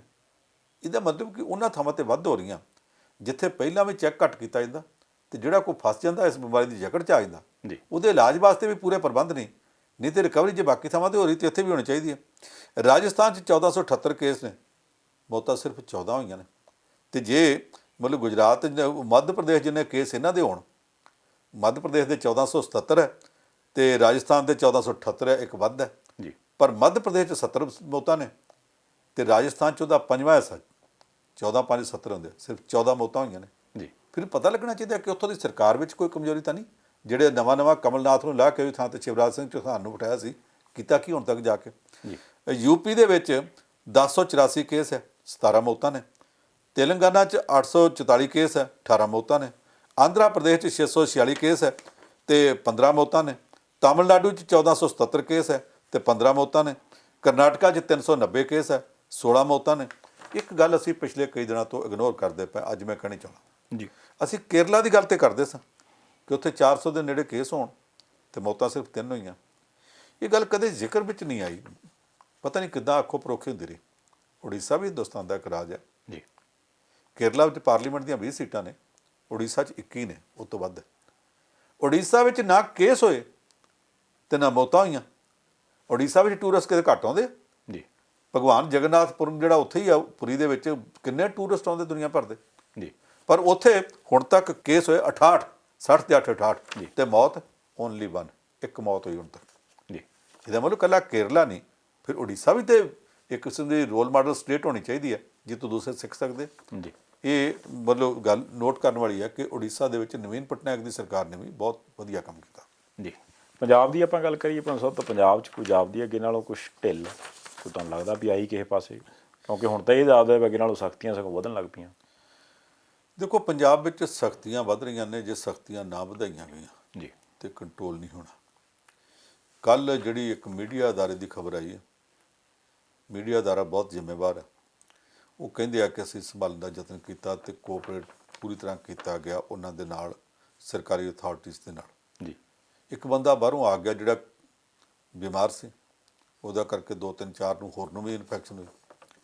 ਇਹ ਇੱਥੇ ਵੀ ਹੋ ਸਕਦੀ ਹੈ। ਅਸੀਂ ਪਟਿਆਲੇ ਦੀ ਕੱਲ੍ਹ ਦੀ ਗੱਲ ਕੀਤੀ ਸੀ, ਸਟੇਸ਼ਨਰੀ ਵਾਲੇ ਦੀ। ਇਸ ਤਰ੍ਹਾਂ ਕੱਲ੍ਹ ਨੂੰ ਕਿਸੇ ਹੋਰ ਥਾਂ ਦੇ ਉੱਤੇ ਕੁਝ ਵੀ ਹੋ ਸਕਦਾ। ਕਿਸੇ ਵੀ ਅਦਾਰੇ 'ਚ ਕੋਈ ਇੱਕ ਬੰਦਾ ਜੇ ਇਨਫੈਕਟਡ ਹੋਵੇ ਜੀ ਤੇ ਉਹ ਨਾਲ ਦਿਆਂ ਕਈਆਂ ਨੂੰ ਕਰ ਸਕਦਾ, ਤੇ ਜੇ ਕਰਨ ਤੋਂ ਰੋਕਣਾ। ਅਜੇ ਤੱਕ ਸਾਡਾ ਪੰਜਾਬ ਬਾਕੀ ਦੇਸ਼ ਨਾਲੋਂ ਕਾਫੀ ਹੱਦ ਤੱਕ ਬਚਿਆ ਹੋਇਆ। ਪੰਜਾਬ 'ਚ ਅਜੇ ਤੱਕ ਮੌਤਾਂ ਕਿੰਨੀਆਂ ਹੋਈਆਂ? ਸਿਰਫ 16 ਨੇ। ਅਸੀਂ ਸਿਰਫ ਇਸ ਕਰਕੇ ਕਹਿੰਦੇ ਹਾਂ, ਮੌਤ ਤਾਂ ਸਾਨੂੰ ਇੱਕ ਵੀ ਡਰਾਉਂਦੀ ਹੈ ਜੀ। ਦੁੱਖ ਤੇ ਇੱਕ ਮੌਤ ਦਾ ਵੀ ਹੁੰਦਾ। 16 ਅਸੀਂ ਸਿਰਫ ਇਸ ਕਰਕੇ ਕਹਿੰਦੇ ਹਾਂ ਕਿ ਜੇ ਅਸੀਂ ਮਹਾਰਾਸ਼ਟਰ ਵਰਗੀਆਂ ਸਟੇਟਾਂ ਨੂੰ ਵੇਖੀਏ ਤੇ ਇਹ ਵੇਖਦੇ ਹਾਂ ਕਿ ਉੱਥੇ 223 ਮੌਤਾਂ ਹੋ ਗਈਆਂ, ਮੱਧ ਪ੍ਰਦੇਸ਼ 'ਚ 70 ਹੋ ਗਈਆਂ। ਅਸੀਂ ਨਰਿੰਦਰ ਮੋਦੀ ਦੇ ਗੁਜਰਾਤ ਵੱਲ ਵੇਖਦੇ ਹਾਂ ਕਿ ਉੱਥੇ 63 ਮੌਤਾਂ ਹੋ ਗਈਆਂ ਨੇ, ਤੇ ਪੰਜਾਬ ਵਿੱਚ 16 ਹੋਈਆਂ। ਫਿਰ ਕੋਈ ਵੀ ਇਹਨੂੰ ਸਿਰਫ ਕਹਿ ਸਕਦਾ। ਉੱਦਾਂ ਮੌਤ ਇੱਕ ਵੀ ਦੁਖਦਾਈ ਹੁੰਦੀ ਹੈ, ਇਹ ਨੋਟ ਕਰਕੇ ਚੱਲਣਾ ਚਾਹੀਦਾ। ਜੀ। ਪੰਜਾਬ ਦੇ ਵਿੱਚ ਕਾਫੀ ਹੱਦ ਤੱਕ ਇਹਨਾਂ ਨੇ ਕੰਟਰੋਲ ਕੀਤਾ। ਨਵੇਂ ਸ਼ਹਿਰ ਤੋਂ ਪ੍ਰੋਬਲਮ ਸ਼ੁਰੂ ਹੋਈ ਸੀ, ਪਰ ਨਵੇਂ ਸ਼ਹਿਰ 'ਚ ਉਸ ਇੱਕ ਮੌਤ ਤੋਂ ਬਾਅਦ ਦੂਜੀ ਤਾਂ ਨਹੀਂ ਹੋਣ ਦਿੱਤੀ। ਜੀ। ਕੇਸ ਵੀ ਕੰਟਰੋਲ ਕਰ ਲਏ। ਹੁਸ਼ਿਆਰਪੁਰ ਉਹਦੇ ਨਾਲ ਜੁੜਦਾ ਸੀ, ਕਿਉਂਕਿ ਪਠਲਾਵਾ ਤੇ ਮੋਰਾਂਵਾਲੀ ਨਾਲ ਜੁੜਦੇ ਸੀ, ਤੇ ਮੋਰਾਂਵਾਲੀ ਦਾ ਸੱਜਣ ਸੀ ਜਿਹੜਾ ਪਠਲਾਵੇ ਵਾਲੇ ਗਿਆਨੀ ਬਲਦੇਵ ਸਿੰਘ ਨਾਲ ਜਾਂਦਾ ਹੁੰਦਾ ਸੀ। ਜੀ। ਹੁਸ਼ਿਆਰਪੁਰ ਦੀ ਐਡਮਿਨਿਸਟ੍ਰੇਸ਼ਨ ਨੇ ਵੀ ਸਾਰਾ ਕੁਝ ਕੰਟਰੋਲ ਕੀਤਾ, ਮੁੜ ਕੇ ਦੂਜੀ ਮੌਤ ਨਹੀਂ ਹੋਣ ਦਿੱਤੀ। ਲੁਧਿਆਣੇ 'ਚ 4 ਮੌਤਾਂ ਹੋ ਗਈਆਂ ਨੇ। ਇਹ ਕਈਆਂ ਥਾਵਾਂ ਦੇ ਉੱਤੇ ਜਿੱਥੇ ਕੇਸ ਨੇ, ਕੁਝ ਜਿੱਥੇ ਸੰਘਣੀਆਂ ਆਬਾਦੀਆਂ ਨੇ ਸ਼ਹਿਰਾਂ 'ਚ। ਜੀ। ਅੱਜ ਜਲੰਧਰ 'ਚ ਜਿਹੜਾ ਪੁਰਾਣਾ ਇਲਾਕਾ, ਅੰਦਰ ਭੀੜੇ ਬਾਜ਼ਾਰ ਨੇ, ਲੁਧਿਆਣੇ ਵਿੱਚ ਭੀੜੇ ਬਾਜ਼ਾਰ ਨੇ, ਇਹ ਜਿੱਥੇ ਅੰਦਰ ਬਹੁਤ ਭੀੜੇ ਬਾਜ਼ਾਰ ਆ, ਉਹਨਾਂ ਦੇ ਵਿੱਚ ਇੱਕ ਨੂੰ ਇਨਫੈਕਸ਼ਨ ਹੋ ਜਾਏ ਦੂਜੇ ਤੱਕ ਜਾਣੀ ਬਹੁਤ ਸੌਖੀ ਹੁੰਦੀ ਆ, ਕਿਉਂਕਿ ਕਈ ਗਲੀਆਂ ਇਹ ਸ਼ਹਿਰ 'ਚ ਇਹੋ ਜਿਹੀਆਂ ਨੇ ਜਿੱਥੇ ਕਾਰਕੁਰ ਤੇ ਛੱਡੋ ਤੁਸੀਂ, ਹੁਣ ਅੱਜ ਦੀ ਤਰੀਕ 'ਚ ਮੋਟਰਸਾਈਕਲ ਵੀ ਨਹੀਂ ਅੰਦਰ ਵਾੜਿਆ ਜਾ ਸਕਦਾ। ਜੀ। ਬਿਲਕੁਲ ਸਹੀ। ਭਾਵੇਂ ਸਾਰੀ ਖਾਲੀ ਲੋਕਡਾਊਨ ਹੋਇਆ ਹੋਵੇ, ਗਲੀ ਖਾਲੀ ਵੀ ਹੋਵੇ, ਤਾਂ ਵੀ ਮੋਟਰਸਾਈਕਲ ਨਹੀਂ ਵਾੜਿਆ ਜਾ ਸਕਦਾ। ਇਹੋ ਜਿਹੀਆਂ ਗਲੀਆਂ ਨੇ। ਉਹਨਾਂ ਗਲੀਆਂ ਦੇ ਵਿੱਚ ਤਾਂ ਇਨਫੈਕਸ਼ਨ ਜੇ ਇੱਕ ਵਾਰੀ ਸ਼ੁਰੂ ਹੋ ਜਾਏ ਤਾਂ ਉਹਨੂੰ ਸੰਭਾਲਣਾ ਬਹੁਤ ਔਖਾ। ਫਿਰ ਵੀ ਸਾਡੇ ਪੰਜਾਬ ਦੀ ਐਡਮਿਨਿਸਟ੍ਰੇਸ਼ਨ ਮੋਟੇ ਤੌਰ 'ਤੇ ਇਹਨੂੰ ਜੇ ਸੰਭਾਲਦੀ ਪਈ ਹੈ ਤੇ ਇਹ ਬਹੁਤ ਚੰਗੀ ਗੱਲ ਹੈ। ਇੱਕ ਦਵਾਈ ਦਾ ਵੀ ਰੌਲਾ ਹੈ ਜੀ ਕਿਤੇ ਕਿਤੇ, ਕਿ ਵੀ ਦਵਾਈ ਸ਼ਾਇਦ ਬਣਾ ਲਈ ਹੈ। ਕੋਈ ਕਹਿੰਦਾ ਅਮਰੀਕਾ 'ਚ ਇੱਕ ਕੰਪਨੀ ਨੇ ਬਣਾ ਲਈ ਹੈ ਜੀ, ਉਹਦਾ ਰਿਜ਼ਲਟ ਵੀ ਆਉਣ ਲੱਗ ਪਿਆ। ਤੇ ਇਹ ਹੈ ਕੋਈ ਗੱਲਬਾਤ ਕਿ ਜੇ ਗੱਲਾਂ ਹੀ ਨੇ ਬਸ? ਜੇ ਰਿਜ਼ਲਟ ਆ ਗਿਆ ਹੁੰਦਾ, ਹੁਣ ਉਹ ਦੁਨੀਆ 'ਤੇ ਧੁੰਮ ਪੈ ਜਾਣੀ ਸੀ, ਔਰ ਅਮਰੀਕਾ ਵਾਲਿਆਂ ਨੇ ਉਹਨੂੰ ਸਾਰੀ ਦੁਨੀਆ ਦੇ ਉੱਤੇ ਪੂਰੇ ਜ਼ੋਰ ਨਾਲ ਪ੍ਰਚਾਰਨਾ ਸੀ। ਅਜੇ ਤੱਕ ਕੋਈ ਦਵਾਈ ਇਹੋ ਜਿਹੀ ਬਣੀ ਨਹੀਂ ਜਾਪਦੀ। ਜੀ। ਹੁੰਦਾ ਕੀ ਹੈ, ਅੱਗੇ ਵੀ ਮੈਂ ਕਿਹਾ ਸੀ, ਕਰੋਨਾ ਕਿਸੇ ਨੂੰ ਮਾਰਦਾ ਨਹੀਂ। ਕਰੋਨਾ ਇਮਿਊਨ ਸਿਸਟਮ ਇੰਨਾ ਕਮਜ਼ੋਰ ਕਰ ਦਿੰਦਾ ਕਿ ਦੂਜੀ ਮਾੜੀ ਮੋਟੀ ਬਿਮਾਰੀ ਵੀ ਬੰਦੇ ਨੂੰ ਮਾਰ ਸਕਦੀ, ਫਿਰ ਬੰਦਾ ਉਹਦੇ ਅੱਗੇ ਅੜ ਨਹੀਂ ਸਕਦਾ। ਜੀ। ਡਿਪਰੈਸ਼ਨ ਵਿੱਚ ਹੀ ਚੱਲਦਾ। ਹੁਣ ਉਸ ਕਰੋਨਾ ਦੇ ਜਿਹੜੇ ਇਮਿਊਨ ਸਿਸਟਮ ਨੂੰ ਸੱਟ ਮਾਰਦਾ, ਉਹਨੂੰ ਕੰਟਰੋਲ ਕਰਨ ਵਾਸਤੇ ਜਿਹੜਾ ਓੜ ਪੋੜ ਹੈ, ਜਿਹੜੀਆਂ ਦਵਾਈਆਂ ਨੇ ਉਹ ਚੱਲ ਰਹੀਆਂ ਨੇ। ਅਜੇ ਤੱਕ ਕਰੋਨਾ ਦੇ ਵਾਇਰਸ ਨੂੰ ਮਾਰਨ ਵਾਲੀ ਬਿਮਾਰੀ ਕੋਈ ਨਹੀਂ। ਕੋਈ ਕਹਿੰਦਾ ਜੀ ਧੁੱਪੇ ਰੱਖਿਆ ਗਿਆ ਸੀ, ਵਾਇਰਸ ਉੱਡ ਗਿਆ। ਕੋਈ ਕਹਿੰਦਾ ਜੀ ਆਹ ਦਵਾਈ ਵਰਤੀ ਗਈ ਸੀ, ਵਾਇਰਸ ਤੋਂ ਬਚਾਅ ਹੋ ਗਿਆ। ਇਹੋ ਜਿਹਾ ਅਜੇ ਤੱਕ ਕੋਈ ਨਹੀਂ। ਦੁਨੀਆ 'ਚ ਬਹੁਤ ਸਾਰੇ ਜਿਹੜੀਆਂ ਗੱਲਾਂ ਕਹਿੰਦੇ ਆ। ਜੀ। ਸਾਡੇ ਲੁਧਿਆਣੇ ਦੇ ਵਿੱਚ ਜਿਹੜੇ 2 ਮੈਡੀਕਲ ਕਾਲਜ ਹੈ, ਉਹਨਾਂ 'ਚੋਂ ਇੱਕ ਮੈਡੀਕਲ ਕਾਲਜ ਦੇ ਇੱਕ ਰਿਟਾਇਰਡ ਸਾਇੰਟਿਸਟ ਨੇ ਆਖਿਆ ਕਿ ਮੈਂ ਫਾਰਮੂਲਾ ਲੱਭ ਲਿਆ, ਮੈਂ ਪ੍ਰਧਾਨ ਮੰਤਰੀ ਨੂੰ ਲਿਖਿਆ, ਇੱਕ ਵਾਰੀ ਟਰਾਈ ਕੀਤਾ ਜਾਣਾ ਚਾਹੀਦਾ, ਟਰਾਈ ਕੀਤਾ ਜਾਵੇ ਤੇ ਸ਼ਾਇਦ ਭਲਾ ਹੋ ਜੇ। ਜੀ। ਮੈਂ ਨਾ ਟਰਾਈ ਕਰਨ ਦੇ ਵਿਰੋਧ 'ਚ ਨਾ ਪੱਖ ਵਿੱਚ ਹਾਂ, ਇਸ ਕਰਕੇ ਕਿ ਉਹਦਾ ਫਾਰਮੂਲਾ ਪਹਿਲਾਂ ਸਾਇੰਟਿਸਟਾਂ ਅੱਗੇ ਰੱਖਣਾ ਚਾਹੀਦਾ। ਉਹ ਜੇ ਠੀਕ ਸਮਝਣ ਤੇ ਟਰਾਈ ਕੀਤਾ ਵੀ ਜਾ ਸਕਦਾ। ਜੀ। ਵਿਦੇਸ਼ਾਂ ਵਿੱਚ ਇਹ ਹੁੰਦਾ ਕਿ ਪਹਿਲਾਂ ਛੋਟੇ ਜਾਨਵਰਾਂ ਤੇ ਟੈਸਟ ਕਰਦੇ ਫਿਰ ਬੰਦੇ ਤੇ। ਇੱਥੇ ਸਾਡੇ ਕਿੱਦਾਂ ਦੇ ਪ੍ਰਬੰਧ ਮੈਨੂੰ ਪਤਾ ਨਹੀਂ, ਪਰ ਕਰਨਾ ਚਾਹੀਦਾ। ਪਰ ਇਹਦੇ ਦੌਰਾਨ ਗੋਆ ਦੇ ਵਿੱਚ ਇੱਕ ਬੰਦਾ ਉੱਠ ਪਿਆ, ਉਹ ਕਹਿੰਦਾ ਜੀ ਮੈਂ ਤਾਂ ਗਜਰਾਜ ਮਹਾਰਾਜ ਦਾ ਚੇਲਾ। ਉਹਨਾਂ ਨੇ ਮੈਨੂੰ ਪਹਿਲਾਂ ਹੀ ਕਹਿ ਦਿੱਤਾ ਸੀ ਕਿ ਉਹ ਜਿਹੜੀ ਕਨਕਾ ਕਪੂਰ ਇਸ ਤਰ੍ਹਾਂ ਬਿਮਾਰ ਹੋ ਗਈ ਆ, ਉਹਨੇ ਠੀਕ ਹੋ ਕੇ ਆਈ ਨਾ, ਮੈਨੂੰ ਸੁਪਨੇ 'ਚ ਉਹਨਾਂ ਨੇ ਕਿਹਾ ਸੀ। ਉਹਨੇ 2-3 ਹੋਰਨਾਂ ਦੇ ਵੀ ਨਾਂ ਲੈ ਦਿੱਤੇ, ਉਹ ਵੀ ਇਸ ਕਰਕੇ ਬਚ ਗਏ। ਕਹਿੰਦਾ ਜੀ ਜਿਹੜਾ ਉਹ ਇਹਨਾਂ ਦਾ ਬ੍ਰਿਟੇਨ ਦਾ ਪ੍ਰਧਾਨ ਮੰਤਰੀ ਆ ਬੋਰਿਸ ਜੌਨਸਨ, ਕਹਿੰਦਾ ਉਹ ਵੀ ਮੈਨੂੰ ਸੁਪਨੇ 'ਚ ਮੇਰੇ ਗੁਰੂ ਨੇ ਆਖਿਆ ਸੀ, ਉਹਨੂੰ ਕੁਛ ਨਹੀਂ ਹੋਣਾ, ਠੀਕ ਹੋ ਕੇ ਆ ਜਾਊਗਾ। ਜੀ। ਜੇ ਤੈਨੂੰ ਆਖਿਆ ਸੀ ਤੂੰ ਪਹਿਲਾਂ ਦੱਸ ਦਿੰਦਾ, ਹੁਣ ਕਿਉਂ ਦੱਸਦਾ ਪਿਆ? ਕਹਿੰਦਾ ਜੀ ਹੁਣ ਉਹਨਾਂ ਨੇ ਮੈਨੂੰ ਇੱਕ ਦਵਾਈ ਦੱਸਦੀ ਹੈ, ਦੱਸੀ ਸੁਪਨੇ 'ਚ ਹੀ ਹੈ, ਪਰ ਮੈਂ ਦੱਸੂਗਾ ਜੋ ਦੱਸਣੀ ਹੈ ਤੇ ਮੈਂ ਉਹਦਾ ਇਲਾਜ ਕਰ। ਇਹ ਜਿਹੜੇ ਸੁਪਨੇ ਲੈਣ ਵਾਲੇ ਆ, ਇਹਨਾਂ ਸੁਪਨਿਆਂ ਦੀ ਦੁਨੀਆ 'ਚ ਫਿਰਨ ਵਾਲਿਆਂ ਵੱਲ ਮਗਰ ਉਹਨਾਂ ਦੇ ਅਸੀਂ ਨਹੀਂ ਫਿਰ ਸਕਦੇ। ਕੁਝ ਠੋਸ ਕਿਸੇ ਥਾਂ ਤੇ ਕਿਸੇ ਦੇਸ਼ ਵਿੱਚ ਹੋਵੇ, ਉਹਦੀ ਗੱਲ ਅਸੀਂ ਕਰਾਂਗੇ। ਇੱਕ ਬੰਸੋ ਤਾਮਿਲਨਾਡੂ ਤੋਂ ਜਿਹੜੀ ਮਾੜੀ ਖਬਰ ਆਈ ਹੈ ਜੀ, ਉੱਥੇ ਇੱਕ ਡਾਕਟਰ ਇਲਾਜ ਕਰਦਾ ਕਰੋਨਾ ਵਾਲਿਆਂ ਦਾ ਤੇ ਵਿਚਾਰਾ ਉਸੇ ਬਿਮਾਰੀ ਨਾਲ ਗੁਜ਼ਰ ਗਿਆ ਤੇ ਉਹਨੂੰ ਬਾਅਦ 'ਚ ਦਫਨਾਉਣ ਨਹੀਂ ਦਿੱਤਾ ਲੋਕਾਂ ਨੇ। ਉਹ ਡਾਕਟਰ ਮੁਸਲਮਾਨ ਸੀ ਜੀ। ਪਿਛਲੇ ਦਿਨਾਂ 'ਚ ਉਹਨੇ ਰਾਤ ਦਿਨ ਮਿਹਨਤ ਕੀਤੀ, ਹਸਪਤਾਲ ਦੇ ਵਿੱਚ ਕਰੋਨਾ ਦੇ ਮਰੀਜ਼ਾਂ ਦਾ ਇਲਾਜ ਕਰਦਾ ਰਿਹਾ। ਤਾਮਿਲਨਾਡੂ ਦੀ ਰਾਜਧਾਨੀ ਚੇਨਈ 'ਚ ਉਹ ਮਰ ਗਿਆ। ਜੀ। ਉਹਨੂੰ ਹਸਪਤਾਲ 'ਚ ਲੈ ਕੇ ਗਏ, ਕਬਰਸਤਾਨ 'ਚ, ਤੇ ਕਬਰਸਤਾਨ ਦੇ ਵਿੱਚ ਭੀੜ ਇਕੱਠੀ ਹੋ ਗਈ। ਉਹਨੇ ਆਖਿਆ ਜੀ ਕਰੋਨਾ ਦਾ ਪੇਸ਼ੈਂਟ ਹੈ, ਅਸੀਂ ਕਬਰਸਤਾਨ 'ਚ ਨਹੀਂ ਦੱਬਣਾ ਨਾ, ਕਿਉਂਕਿ ਕੱਲ੍ਹ ਨੂੰ ਅਸੀਂ ਵੀ ਇੱਥੇ ਆਉਣਾ ਜਾਣਾ ਤਾਂ ਸਾਨੂੰ ਹੋ ਸਕਦੀ ਹੈ। ਜੀ। ਬਹੁਤ ਵਿਰੋਧ ਕੀਤਾ, ਪੁਲਿਸ ਉੱਥੋਂ ਲੈ ਗਈ ਤੇ ਚੁੱਪ ਚਪੀਤਾ ਜਾ ਕੇ ਕਿਸੇ ਹੋਰ ਕਬਰਸਤਾਨ 'ਚ ਦਫਨਾ ਦਿੱਤਾ। ਇਹ ਪਹਿਲਾ ਕੇਸ ਨਹੀਂ, ਤਾਮਿਲਨਾਡੂ 'ਚ ਦੂਸਰਾ। ਜੀ। ਇਹ ਘਟਨਾ ਵਾਪਰੀ ਆ ਕੱਲ੍ਹ ਚੇਨਈ 'ਚ, ਤਾਮਿਲਨਾਡੂ ਦੀ ਰਾਜਧਾਨੀ 'ਚ। ਇਹ ਤੋਂ 22 ਦਿਨ ਪਹਿਲਾਂ ਕੋਇੰਬਟੂਰ ਜ਼ਿਲ੍ਹੇ ਦੇ ਵਿੱਚ ਇਹੋ ਕੁਛ ਹੋਇਆ ਸੀ। ਉੱਥੇ ਵੀ ਇੱਕ ਡਾਕਟਰ ਮਰਿਆ ਸੀ। ਜੀ। ਔਰ ਉਹ ਵੀ ਡਾਕਟਰ ਹਸਪਤਾਲ 'ਚ ਇਲਾਜ ਕਰਦਾ ਉਹਨੂੰ ਉੱਥੋਂ ਕਿਸੇ ਮਰੀਜ਼ ਤੋਂ ਇਨਫੈਕਸ਼ਨ ਹੋ ਗਈ, ਉਹ ਕਰੋਨਾ ਪੋਜ਼ੀਟਿਵ ਹੋ ਗਿਆ। ਫਿਰ ਉਹਦਾ ਆਪਣਾ ਇਲਾਜ ਚੱਲਿਆ, ਉਹ ਬਚ ਨਾ ਸਕਿਆ। ਜਦੋਂ ਕੋਇੰਬਟੂਰ 'ਚ ਉਹਦੀ ਲਾਸ਼ ਲੈ ਕੇ ਗਿਆ ਸੀ, ਉੱਥੇ ਵੀ ਲੋਕਾਂ ਨੇ ਦਫਨਾਉਣ ਨਹੀਂ ਦਿੱਤਾ ਤੇ ਉਹਨੂੰ ਵੀ ਚੁੱਪ ਚਪੀਤਾ ਜਾ ਕੇ ਕਿਸੇ ਅਨਨੋਨ ਜਗ੍ਹਾ ਦੇ ਉੱਤੇ, ਅਣਪਛਾਤੀ ਜਿਹੀ ਜਗ੍ਹਾ ਤੇ ਉੱਥੇ ਦਫਨਾਇਆ ਗਿਆ ਸੀ। ਜੀ। ਇਹ ਜਿਹੜਾ ਵਿਰੋਧ ਹੋਣਾ ਸ਼ੁਰੂ ਹੋ ਗਿਆ, ਕਈਆਂ ਥਾਵਾਂ 'ਤੇ ਹੋਈ ਜਾ ਰਿਹਾ। ਸਾਡੇ ਪੰਜਾਬ 'ਚ ਵੀ 2-3 ਕੇਸ ਹੋ ਗਏ ਨੇ। ਜੀ। ਇਹ ਵਿਰੋਧ ਰੋਕਣਾ ਚਾਹੀਦਾ। ਜਦੋਂ ਸਾਇੰਟਿਸਟ ਵੀ ਕਹਿੰਦੇ ਆ ਕਿ ਕਾਨੂੰਨੀ ਤੌਰ ਸਾਰੀ ਸਾਇੰਸ ਇਹ ਕਹਿੰਦੀ ਆ ਕਿ ਜਿਹੜਾ ਕਰੋਨਾ ਵਾਇਰਸ ਆ, ਇਹਦੇ ਇਸ ਤਰ੍ਹਾਂ ਡੈੱਡ ਬਾਡੀ ਤੋਂ ਫੈਲਣ ਦੀ ਕੋਈ ਗੁੰਜਾਇਸ਼ ਨਹੀਂ। ਜੇ ਦੱਬ ਦਿੱਤਾ ਜਾਵੇ ਤੇ ਨਾਲ ਦੱਬਿਆ ਜਾਂਦਾ, ਖਤਮ ਹੋ ਜਾਂਦਾ, ਉੱਥੇ ਅੰਦਰੇ ਆਪੇ ਖਤਮ ਹੁੰਦਾ ਰਹੇਗਾ। ਜੇ ਸੰਸਕਾਰ ਕਰ ਦਿੱਤਾ ਜਾਵੇ ਤੇ ਲਾਸ਼ ਦੇ ਸੜਨ ਨਾਲ ਵਾਇਰਸ ਵੀ ਨਾਲ ਹੀ ਸੜ ਜਾਂਦਾ। ਇਹਦੇ ਬਾਵਜੂਦ ਲੋਕਾਂ ਵਿੱਚ ਜਿਹੜੇ ਵਹਿਮ ਪਏ ਆ, ਅਜੇ ਵੀ ਅੱਡ ਥਾਵਾਂ 'ਤੇ ਉੱਠ ਕੇ ਭੁੜਕ ਕੇ ਰੋਕਦੇ ਆ। ਇਹਨੂੰ ਫਿਰ ਸਖਤੀ ਨਾਲ ਇਹੋ ਜਿਹੇ ਲੋਕਾਂ ਨੂੰ ਰੋਕਣਾ ਚਾਹੀਦਾ। ਮਾਮਲਾ ਤਾਮਿਲਨਾਡੂ ਦਾ ਹੋਵੇ, ਮਾਮਲਾ ਪੰਜਾਬ ਦਾ ਹੋਵੇ ਜਾਂ ਦਿੱਲੀ ਦਾ ਜਾਂ ਕਿਸੇ ਹੋਰ ਥਾਂ ਦਾ, ਉੱਥੇ ਕਾਨੂੰਨ ਦੇ ਤੌਰ ਤੇ ਪੇਸ਼ ਹੋਣਾ ਚਾਹੀਦਾ। ਜਿਹੜਾ ਸਾਡੇ ਇੱਥੇ ਜਲੰਧਰ ਵਿੱਚ ਇੱਕ ਥਾਂ 'ਤੇ ਹੋਇਆ ਸੀ ਇਸ ਤਰ੍ਹਾਂ ਜੀ, ਤੇ ਇੱਥੋਂ ਦੇ ਫਿਰ ਡਿਪਟੀ ਕਮਿਸ਼ਨਰ ਨੇ ਤੇ ਪੁਲਿਸ ਕਮਿਸ਼ਨਰ ਨੇ ਆਪੋ ਸਲਾਹ ਕਰ ਲਈ ਕਿ ਜੇ ਅੱਜ ਇੱਕ ਥਾਂ 'ਤੇ ਰੋਕਿਆ ਇਹਨਾਂ ਦੇ ਰੋਕੇ ਗਏ ਸੀ ਤੇ ਫਿਰ ਤਾਂ ਕੱਲ੍ਹ ਨੂੰ ਸਭ ਥਾਵਾਂ 'ਤੇ ਬਿਮਾਰੀ ਹੋ। ਇਹਨਾਂ ਜਾ ਕੇ ਉਸੇ ਵੇਲੇ ਸ਼ਮਸ਼ਾਨ ਘਾਟ ਦੇ ਤਾਲੇ ਤੋੜ ਕੇ ਆਖਿਆ ਸੀ ਹੁਣੇ ਕਰਕੇ ਜਾਵਾਂਗੇ, ਔਰ ਕਰਵਾ ਕੇ ਆਏ ਸੀ। ਦੂਸਰੀ ਥਾਂ ਨਹੀਂ ਲੈ ਕੇ ਗਏ, ਸ਼ਮਸ਼ਾਨ ਘਾਟ ਵੀ ਨਹੀਂ ਸੀ ਬਦਲਿਆ, ਉਸੇ ਦੇ ਉੱਤੇ ਲੈ ਕੇ ਗਏ ਸੀ ਕਿ ਅਸੀਂ ਨਹੀਂ ਬਦਲਣਾ। ਇਹ ਸਖਤੀ ਕਰਨੀ ਚਾਹੀਦੀ ਹੈ ਜੀ। ਹੁਣ ਸੋ ਤੁਸੀਂ ਸਮਾਂ ਕੱਢਿਆ, ਬਹੁਤ ਧੰਨਵਾਦ ਜੀ। ਤੇ ਇਸ ਦੇ ਨਾਲ ਹੀ ਇਸ ਪ੍ਰੋਗਰਾਮ ਨੂੰ ਆਪਾਂ ਇੱਥੇ ਸਮਾਪਤ ਕਰਦੇ ਹਾਂ ਜੀ। ਦੇਖਦੇ ਰਹਿਣਾ ਪ੍ਰਾਈਮ ਏਸ਼ੀਆ ਟੀਵੀ, ਤੁਹਾਡਾ ਆਪਣਾ, ਤੁਹਾਡੇ ਲਈ।